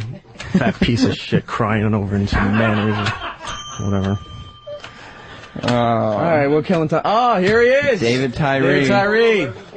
Welcome, to the show, sir. Take a seat. Right here, hanging out. How you doing? I'm Opie. All right. Anthony, sir. Pleasure to meet you. Procedures, gentlemen. How you doing? Stop it. Hanging, man, hanging. We the first you're talking to today, or have you come from somewhere else? Hanging out over Channel 11 for a hot minute. Ah, CW11. We know them very well. Very well. Yes, we have some history. Yes. That's what's up. So, David. What's the deal? You're promoting a book. Yeah, that's it. It would be nice if we had a copy of the book somewhere. Oh, there's one right there. I got one. Take mine. Take a look at that there. It's very nice. I've read it already. More than just the catch. Yeah. Want to fill us in a little bit about this book here? It's a little bit of everything, you know. All the crazy stuff that I went through in my life, you know, stemming from the, you know, just a crazy young kid growing up, drugs, alcohol, mostly marijuana, all that, you know, all the stuff that we I know a little about that. A little bit about that? You yes. A little or a lot? Oh, you know, here and there. Yeah, so, you know, basically kind of the struggles that I had. Right, Danny? Getting up to that point, you know, obviously being in the NFL, it's not a good mixture, you know. Mm-hmm. So, you know, I eventually got arrested, marijuana possession, and that's kind of what led me to my faith and things like that. Very nice. Going through some of the photos here. Oh, yeah, I got some classics in there. You dress up pretty nice. Every now and then, you know. Oh, maybe well, you don't need to flirt with him, Ope. For this one here. What's this one all about? You throwing up a gang sign? Oh, yeah, that's like my Jim Jones. I only listen to Cameron and Dipset much. Ah, Dipset, yes. Yes. Dipset is a go. Yeah, I was a big fan of the Dipset back then, so I was just acting a fool back in the crib. I see. Keep it fun, you know. So, you say you found your faith. Yeah. Do you credit that for making this catch, which we're looking at on the cover of the definitely. book? Well, you know, yeah, you know, obviously, you know, a lot of people, when I say it, people get a little wacko, like, well, you did make the catch. I know I made the catch. I was kind of there. Mm-hmm. You know, so, you know, I just, what I mean is that there's no way, you know, human talent can make that catch. You know, it's not like I can prepare for it. You know, I can go in the park and catch balls on my helmet, you know, so that's what I say, you know, God did it. Why do you think God was on the side of the Giants? No, I never said God was on the side of the Giants. I just said that, you know, people misconstrue that as well. It's not God was on our side. God is looking out for anybody that's, you know, that's not willing to defame his name, you know what I'm saying? So unless you're a patriot. There was some pretty good I saw some Patriots out there that was crushed. But, you know, the will of God is just the will of God, you know, whether we win or lose. I see. How are you recovering from your knee injury here? I'm ready to go, man. I've been ready to go for a couple of weeks. First, I was a little upset about being on PUP to begin with, but, you know, it gave me a little more extra time than I needed, you know, to be strong. And I'll be out this week, and then should be back the next week. I wanted to ask you, Michael Strahan is now an analyst for Fox. Yeah. He just made his pick for the season, saying that Dallas is going all the way. Yeah. Now, we're both on the same team last year. How are you taking that? Nah, you know, he's got a job to do, but, you know, it sucked. I thought he could have went out there and gave us a little bit of love for the first one, but at the same time, you know, he got a job to do, and, you know, he just go out there and do his job, and we do ours. You know, if we could get my brother Elmo, big fan of the Giants, just obsessed with his team. We can get him on the phone sometime. I know he'd have a lot of questions he'd like to ask you. Oh, sweet. Mars, why isn't this monitor working? Again? Oh, there it goes. Go ahead, Ope, I'm sorry. No, there's no problem. Yeah, so it's just odd. Michael is, we haven't had him on in a while, but he used to come on the show regularly. Big Mike, makes Trey, huh? Yeah. Yeah, he's big time now. How is he doing as far as, I don't want to go into too much detail, but like his things that were going on with his personal life last year and Has he discussed any of that with you? No, I never discussed it. You know, he's not ashamed of it. So, you know, he'll willingly say, you know, he made every conscious effort that she wouldn't get all his money, but at the same time, you know, things worked out the way they did. That's his personal business. I don't really do too much getting into that stuff. No, that's a little dangerous, you know, especially when the guy outweighs me by about 80 pounds. I'll leave it alone. How do you feel about Jerry Rice as a player? Well, he was my childhood hero, to be honest with you. I was never a New York fan. I was a 49ers fan because I grew up, you know, late 80s. The Niners was running the show, so. Because sometimes around here we do an impression of Jerry Dice. Yeah. Jerry Dice. Yeah. That was new. I never got that one. Yeah. But, Jerry Rice, he's a solid dude. You ever met him? No. We just do Jerry Dice. You know? Phenomenal. Yeah. But, yeah, that's pretty much it. Loving this book here. I do have to ask you, about Plaxico. Oh, yeah, that's the How do you say Barras? Yeah, Burris. Hey, Fez. He was suspended for missing practice, Yeah. allegedly saying that he took his kids to school. That was the excuse for why he missed practice. Okay, yes. Do you know anything about that? That's the first I heard, because, you know, I'm just not big, I don't read too much papers. I knew, you know, I'm reading here his supposedly bizarre excuse. That's tough, you know, that's tough. You know, we men that don't get a chance to do that too often, so, if that's the case, I got sympathy for it, but at the same time, you know, he's a grown man, and we're grown enough to make decisions for ourselves. You know, and that's what we got to do. You know, you got to make decisions. If you know you got to be at work, it's eventually going to cost you. But hey, you just got a new contract. Have you mispracticed, legitimate reason or not? But has that ever happened to you at any point in your career? My rookie year, heck yeah, I was like leading the team in fines my rookie year when I was just a wreck that year. Yeah, you know, I think I had about $10,000 in fines, but it should have been 40. Nothing during your college days? I see that you went to Syracuse. Our old Anthony went to Syracuse. Did you? No, I didn't even graduate high school. Oh, that was supposed to be the setup. Yeah, no, I didn't graduate high school. In radio, we can do that, make this career. There's no reason. Phenomenal. We have a fan somewhere outside that wants to say. One fan? Yeah. I'm good for one. Where is he? Yeah, hi, this is Stephen S. from Bayshore, and I'm watching the show today. Opie, you're such a phony. You were saying how much the Giants suck and Big Blue blows and all that. You're a Jets fan. I am a big Jets fan. And here you are kissing David Tyree's ass. I don't really understand the phoniness that's going on here. Well, leave it to Stephen S. from Bayshore to sell out, Opie. David, I have to level with you. I am a Jets fan. Grew up on Long Island. Hey, I ain't mad at you, dude. You're in the prime of your life right now. Brett Favre's in town. Yeah, well, I'm not too big a supporter of Brett Favre either. I think he's a big sellout. Tell him what you were saying the other day. You know that this guy's a one-hit wonder. I mean, all he has in his career is one catch. You were saying it just the other day. All right, Opie, if you could maybe pot that mic down a bit. Way to make me feel big about myself here. Satellite radio. I was just saying that I thought, you know, book because you caught a football on your head. You know, what's the deal? What's the deal? Why a book? Why a book? Yeah. Because I got a story to tell. Why the hell you got a radio show? Every day we wonder the same thing. And they keep paying us. That's it. Do you think anybody could have predicted that catch that you made? No, that's the best part about it. Because I think the only way you could have predicted a catch like that is if you had some kind of sports almanac, like Biff Tannen did. If you could get like here we go a time again. machine, Biff, and I'm gonna tune out for 20 minutes there. Head to the future. Get the sports almanac. I'm sure there'd be a little footnote in there about that catch, because it would obviously say, you know, the Giants ended the Patriots, you know, winning streak. Definitely. And I bet I could create an entire museum dedicated to myself based on the money that I would get from that prediction as well as others. That would be phenomenal, because I saw it in the movie with you, the sequel. Yeah. Which is your favorite Back to the Future? Part 2. Really? Yeah, all the futuristic, the hoverboards, phenomenal. Yeah. Can't beat it. We had a guest in that their favorite was Part 3. They weren't invited back, no. Thank you. No. Where did they get those the logs to power that, you know, the train? I don't even remember. I don't think Part 3 got another. I didn't even give it another watch. No. It's just Part 1 and 2, phenomenal. Yeah. Let's, you want to take a phone call? A couple listeners calling in, some supporters. Maybe not this one. We're on in Boston. Okay, good. And so this is Brian and Mass. Brian, you're on with Mike. With David Tyree, sorry. Hello? Hi, Brian. Hi, yes, David. Quick question. I love the book. It's called The Catch, correct? Yeah, more than just the catch. Yeah. I'm a Patriots fan, and I was just looking at some stats online. Can you tell me about the other 3 catches last year? Other 3 catches. What's the point of talking about those?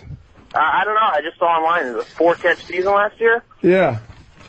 Those, what happened to the other 3 catches? Did they have a chapter? Or? Boy, you just really missed the whole season, didn't you? Like, I didn't even, the 4 catches didn't even matter. Isn't that the whole gist of it? Oh, okay. Okay. Yeah, jeez. All right, thank you, Brian. Nice try, This isn't a book about all the catches. He caught the thing on his head with his fingertips, for God's sake. Let's talk to, from Yellowstone, Lady Trucker. Lady. Hello. Hello, David? Yeah, what's going on?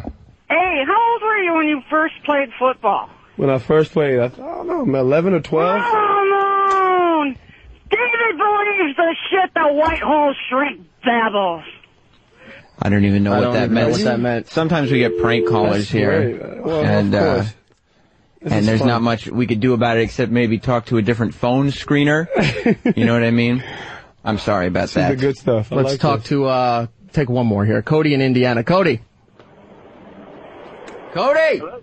You're Hi, on. David. How are you? What's going on, Cody? Hey, I know that you probably think that it's all part of divine intervention for an amazing catch like that. Was it anything like the movie Angels in the Outfield to you? Anything like Angels in the Outfield? I don't know if you could see my angels. Yeah. No, I mean, Christopher Lloyd is just amazing. I think he crystallizes an experience like that perfectly. And if it was anything like that, I mean, that's amazing. Well, we all know Christopher Lloyd's amazing. He created the flux capacitor, after all. You know? Yeah. Well, have a good day, David. Thank you. Hey, take it easy, boss. I mean, who would have thought that one person could take a car like the DeLorean, you know, and then a low plutonium, a flux capacitor, and, you know, it's flying through the sky. That's phenomenal. Into the future. 88 miles per hour is all you need. Can't beat that. They could send a dog, Einstein. They could send, you know. That's a nice setup you guys got over there, man. Oh, well, yeah, this is our very own XM studio. Sirius XM now, I guess, since the merger. Okay. But yeah, they built the studio just for us in the Ron and Fez show that comes on after us from noon to 3. This is sweet. Yes. Another question about a teammate of yours, Tiki Barber. Yeah, Teak Dog. Career suicide going to the Today Show. Missed out on the ring. He did. You guys still talk to him? Nobody. Yeah, we still talk to him. You know, I think he's had enough. You know, I'm sure I don't want to say he's regretting the situation, but you know, it was kind of rough when he threw us under the bus at the beginning of the season. You know, when he started off 0-2, and he's like, Giants are pitiful, and you know, so I think those, you know, he paid for it. You know, and there's no reason for us to rub it in his face. You know, he did some good things for us. Yeah. I think we have another audience member who has a question. What's the deal? You're up. Could you? Where is he? Softballs at this guy. David, do you know that Opie guy right there, he doesn't believe in God, and he makes fun of people that believe in God. There we go. That's why I'm here. That's what I'm here for. That's I'm not practicing going to church wise, but I don't think I'm totally not into the God thing. I just I'm very skeptical. I can understand people are skeptics. You know what? They got reason to be skeptics. You know, when you look at so many hypocrites out there, it's a lot of hypocrites. That's a lot of reason. And since we're sharing, I got to admit something else. This is confession. This is sweet. You're already into it, bro. This is Greg Hughes, the actor who plays Opie. I know I said I was a Jets fan. Yeah. I really haven't been into football for a while now. I'm all about the Tiger Woods golf. Sweet. You playing that? No. I'm on the PS3. I just suck in games. I suck in video games. It's not, you know, what's the Madden rules, like 21-0 and you're off, right? You're off the sticks. I gave up like 3 years ago. They just kept 21 skunking me. Well, if you get the new Tiger Woods, I'm XM Opie on there. If you like to befriend me on the PS3 network. I do have the PS3, you know, even though I rarely get on. Now, when that ball was coming down from the sky, did you feel like it looked almost like a missile coming from a ship? Like, you know. The Enola Gay is dropping bombs on the Super Bowl. Yeah, I tell people. You know what I mean? It was like Chariot to Fire, dude. I had like a soundtrack playing in the background while it's in the air. Like Hiroshima. Right? Yeah, it was wild, man. Wow, we got some outstanding sound effects going. Oh, we try to keep production value. Our interns obviously sit there reading papers. Yeah, interns? Yeah, that's one of our interns. It's Sam. Wow. But he's phenomenal. What's going on, Sam? Obviously, he does nothing but sit on the couch and read the paper. You know, that's great. I get water. Yeah, thanks, Sam. We got the water. Thank you. So, touch back on the book for a tiny bit here. Yeah. Like he touched on the football. Oh, you're quick. Yes. Books on tape. You got anything in the works? Are you gonna voice it? You gonna get somebody a little more voice experience or something? Yeah, that's not my thing. You know. And why don't you do the book on tape? That'd be sweet. Why don't you give him a little example there? Yeah, give him a little flavor. Okay, well, for instance, like Ronald Reagan might read the book and say, like, well, this book is a story of the life of a man who lives the. This book is a story of the. This book is. I just, you know, it's because he has Alzheimer's. Oh god, that's good stuff. Well, he did. Ooh, I'm getting a communique. Obviously, he's dead now. Ope is on his cell phone. Yeah, I guess Ope is hanging. What's wrong? Oh boy. Oh. Boy. How's I don't know. How's the book been doing in terms of sales and stuff? I don't know. Last I heard was the first week. It was like 12,000 the first week. So oh, that's great. Is it? I don't know. I haven't sold any books. Okay, I was about to say. I was waiting for somebody to tell me it was doing all right, but you know, it's cool. Whether it does good or right. Well, it's 12,000 more than I've sold. Well, I don't have a radio show, so you got me on. You know, you got me on that deal. Well, maybe we'll sell some more books today. Yeah, why don't you give the big more plug for than the book just there. a catch. More than just the catch. Mm-hmm. A true story of courage, hope, and achieving the impossible by David Tyree with Kimberly Daniels. Who's Kimberly Daniels? She's like my spiritual mom. You know, she just pours into my life. You know, keeps me going high. All right. I got a communique here that they're telling us he has to go. Sweet. That you're where are you off to now? Actually, you doing television? No television. I think I'm pretty much done for the day. Come out and hang. You know, it's not. You know, I don't think. I think it's that big of a deal. We can hang out for a few moments. Okay, great. If one thing before you go, if you could help us. Anthony rarely asks for photos. He's a little intimidated and embarrassed by that. Could we get a photo for Opie's Eye with you and Anthony there? We can hang out. We can do it. You want to do it live on the air here? All right, Opie, let's do it live on the air. I like this, dude. Are all these mics on? Yeah, they're all on. All right, we'll take this one. I thought they were all on. Yeah. Let's get a photo right there. Lined up nice. There we go. Thank you very much. David Tyree. That's awesome, dude. More than just the catch. Book is out now. Go out and get it. It won't burn you. Yes. Thank you so much for coming in. We're going to take a break. We'll be right back. We're back with the Sam and E-Rock show. Holy shit. I'm Sam. There's E-Rock over there. Dude, that was so cringing. I was right here in the studio sitting on the couch. Yeah. With a newspaper, just kind of hanging out to watch the whole thing. E-Rock was petrified when you were one of the audience members saying that my goal is to get E-Rock a fist sandwich. He hates the Giants. He's a one-catch wonder. He doesn't like God. And E-Rock's just like, you were without words a couple of times. And Sam's performance as Anthony was brilliant. It was just brilliant.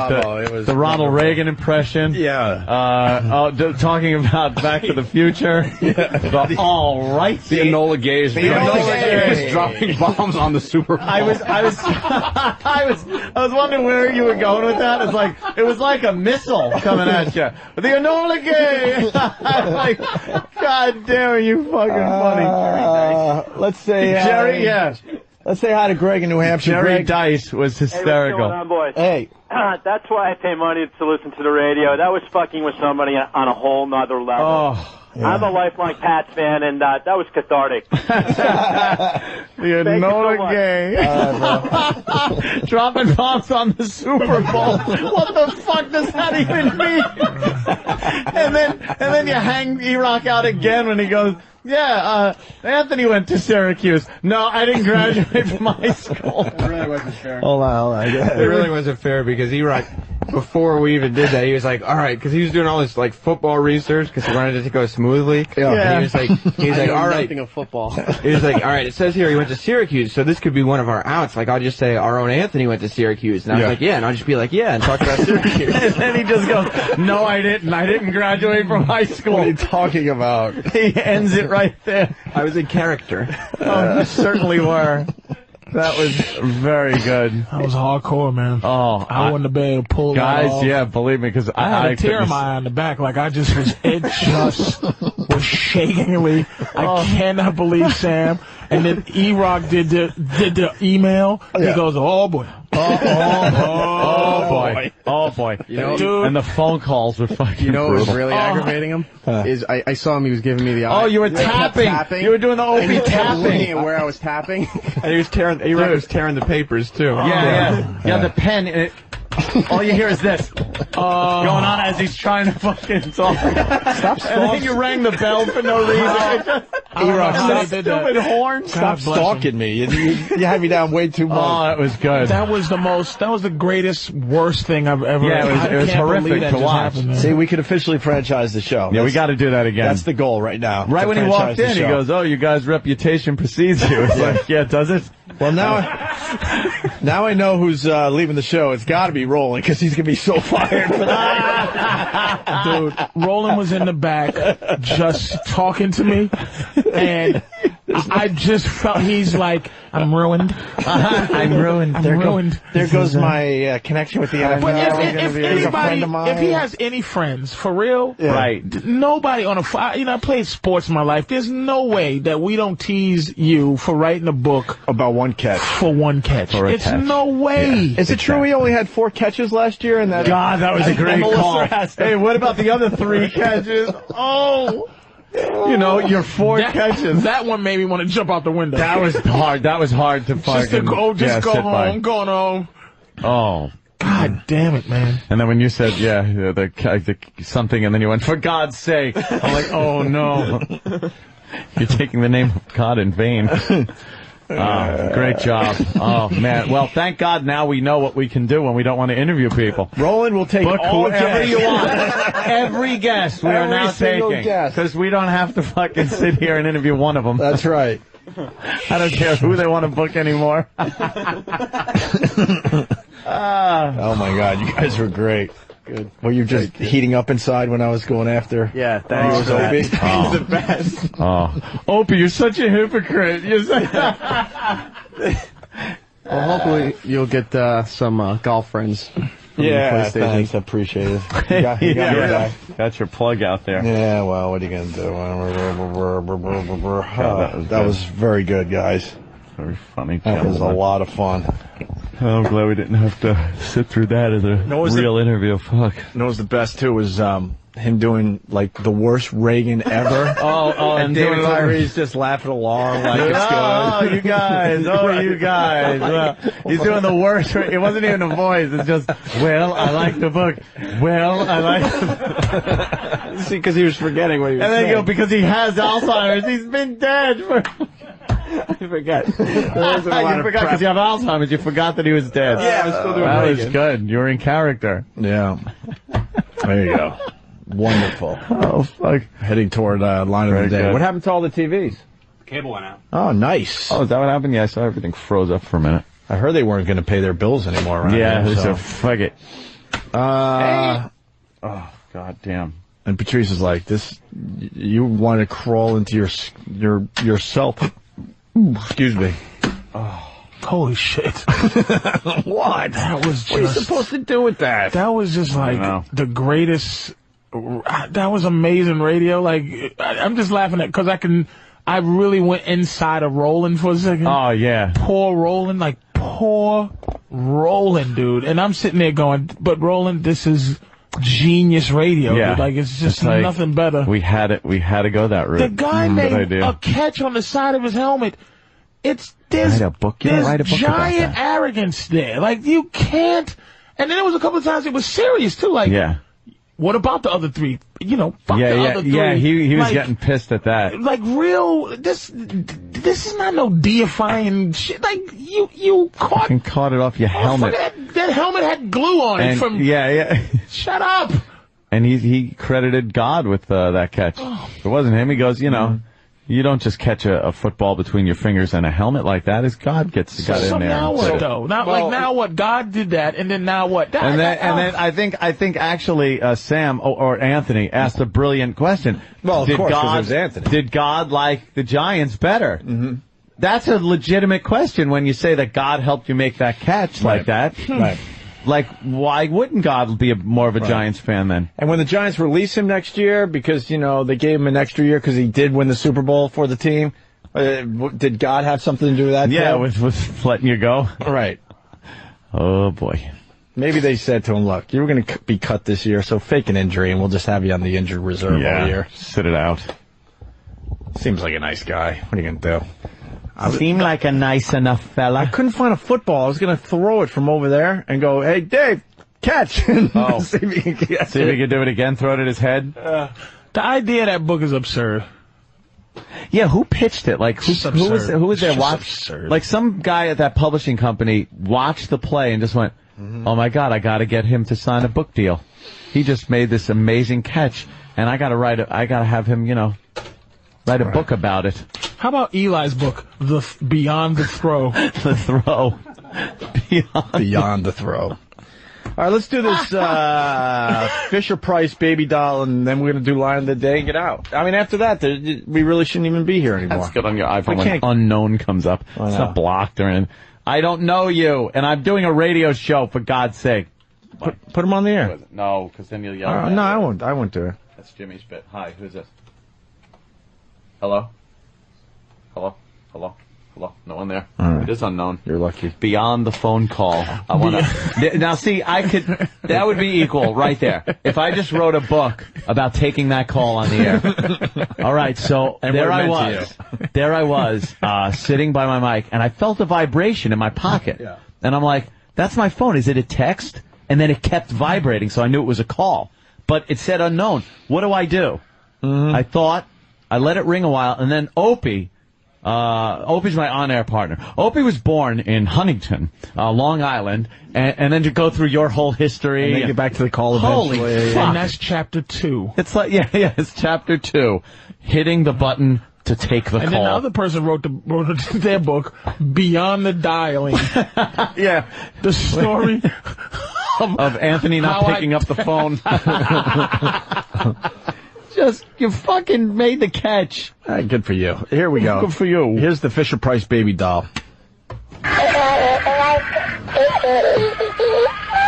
What did that sound like to you? Because I'm like, to you. I think I just heard. Mia Williams believes this doll, despite its sweet name, is spouting more hate than love. And all of a sudden it says, Islam is the light. And I'm like, turn down the radio. And then it's like, Satan is the king. Well, Satan is the king? Well, Satan, sure. He has a story Islam to tell as well. Is the light. Satan is the king? Why doesn't anyone find, like, Satan after a crazy moment like that? Like King Satan. Who are you calling? Voicemail or something? The doll is called the Little Mommy Real Loving Baby Cuddle and Coo. They were cute. We were walking past, and as you walk past, they left. It's made by Fisher-Price and sold by stores all over the country. We showed it to another mom. I heard it say Islam is the light. I think that's nuts. You could pull out the batteries, but Target says they're already pulling it off the shelves. If you do find you have one, you should bring it in for a return and then contact the manufacturer, Fisher-Price. I'm lost. What was it supposed to be saying?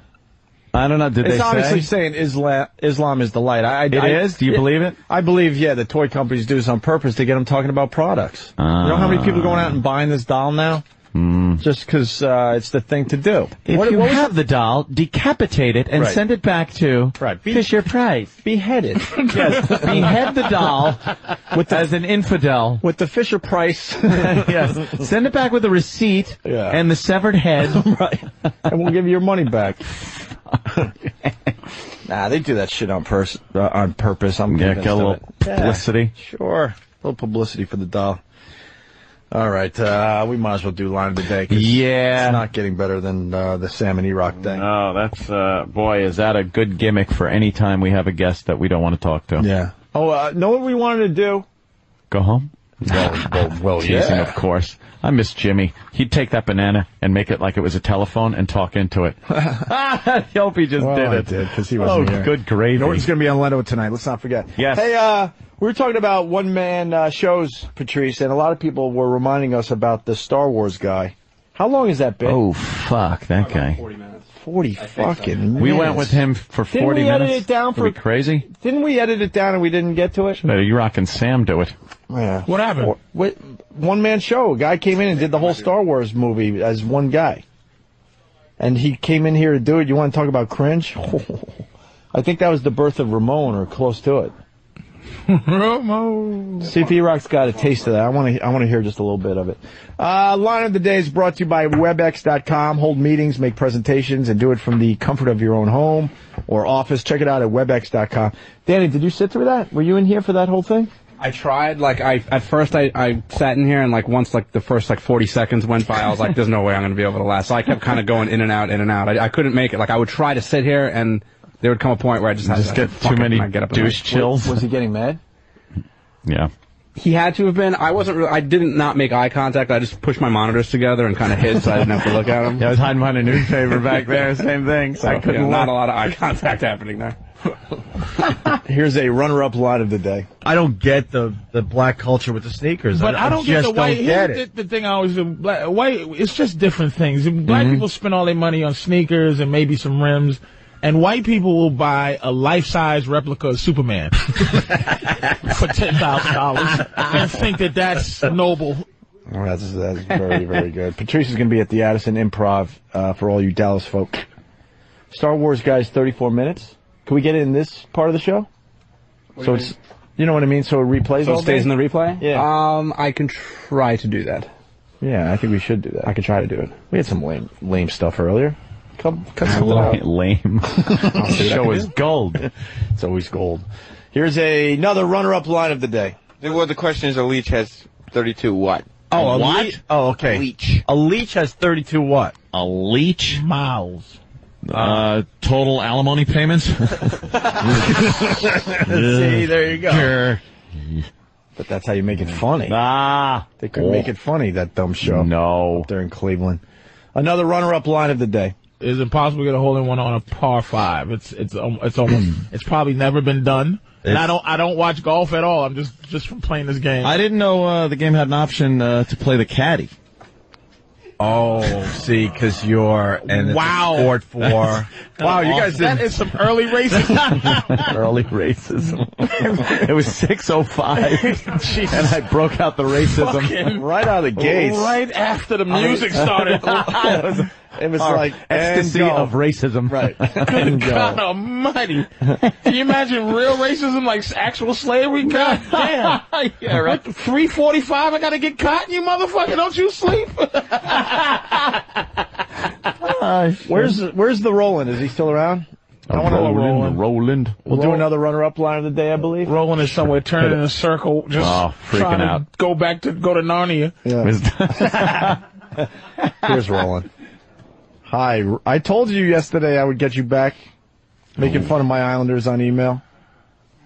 I don't know. That's a stretch, Roland, obviously. what do you think any repercussions from that one? That went well. I'm sure there'll be. Why didn't you walk my out? Giants tickets will forever be gone. Oh, yeah. Why didn't you walk them out? Why don't? Because they'll be like, it's like if you have your friend in here and then they trash or somebody you know, and you trash like, hey guys, what's up?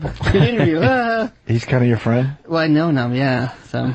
Oh, you know him? And tell him the story about the kids. Yeah, there. Last season when I went to a Giants game, there was like 5 inner city kids outside. Just wanted to hear the game. He brought them all in. to the locker room, gave them jerseys, fed them, 50-yard line seats. This is the story he's telling me as they're doing the bit. He's just saying. Give them tickets to the next game because they said they never went to a football game. Took him on the field, did all that stuff. I asked him, is he a nice guy? And he tells me this story. Let me tell you a little story about what a guy is. Let me tell you how nice he is. Let me tell you a little story. And then I hear somebody, Sam or E-Rock, ripping his book, Paid. Beyond the bringing inner city kids in there. That would have been a better book! Yeah, there's another book in him. Yeah, so I know I'll wait for the repercussions because I know this will be replayed over there. So then people go, Who replays it over there? You. Over there? Yeah, it's K-Rock. Maybe not. Maybe we just let that one sit. Sometimes we have to, be stealth. Okay, well. Another so we don't ruin it. Line of the day. What do you think the white guy was doing on the pier, just waiting, looking at his nails? Looking at his pocket watch. Coming right in. It wasn't like the music. He had a musket, and it was like doom, doom, doom, doom, doom, doom, doom, doom, doom. Be very, very quiet. I'm hunting.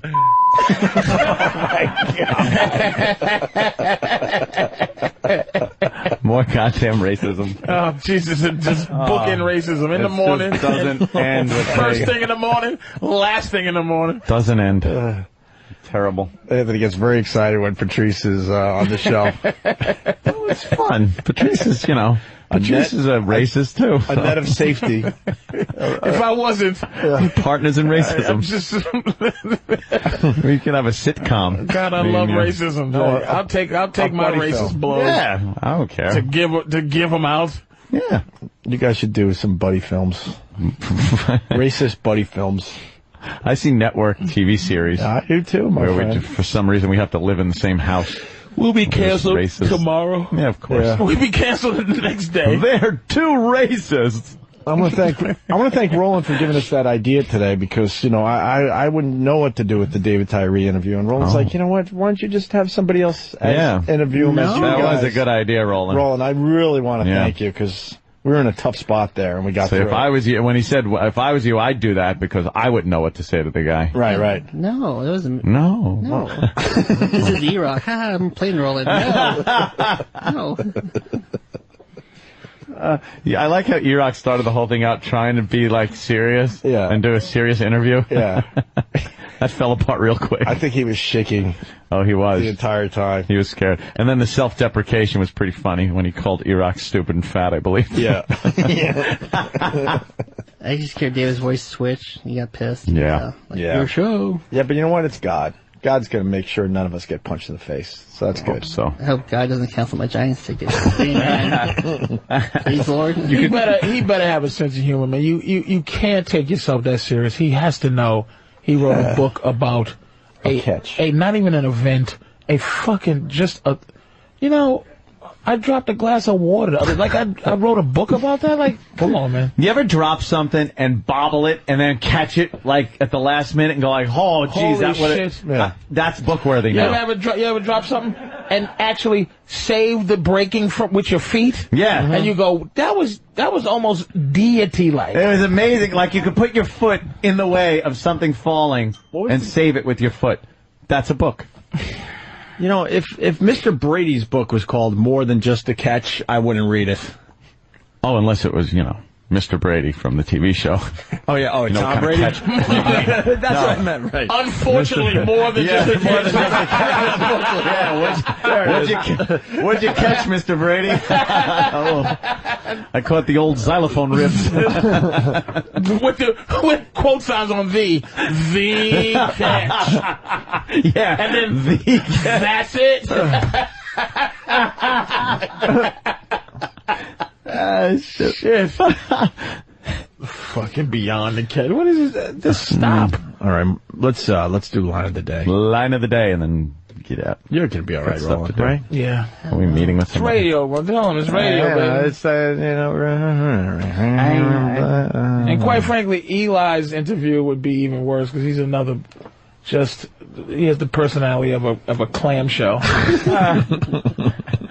Eli's personality. He has more personality when someone writes about him in the paper. All right, why don't we do the old line of the day? Hit it. Here comes Line of the day. Line of the day.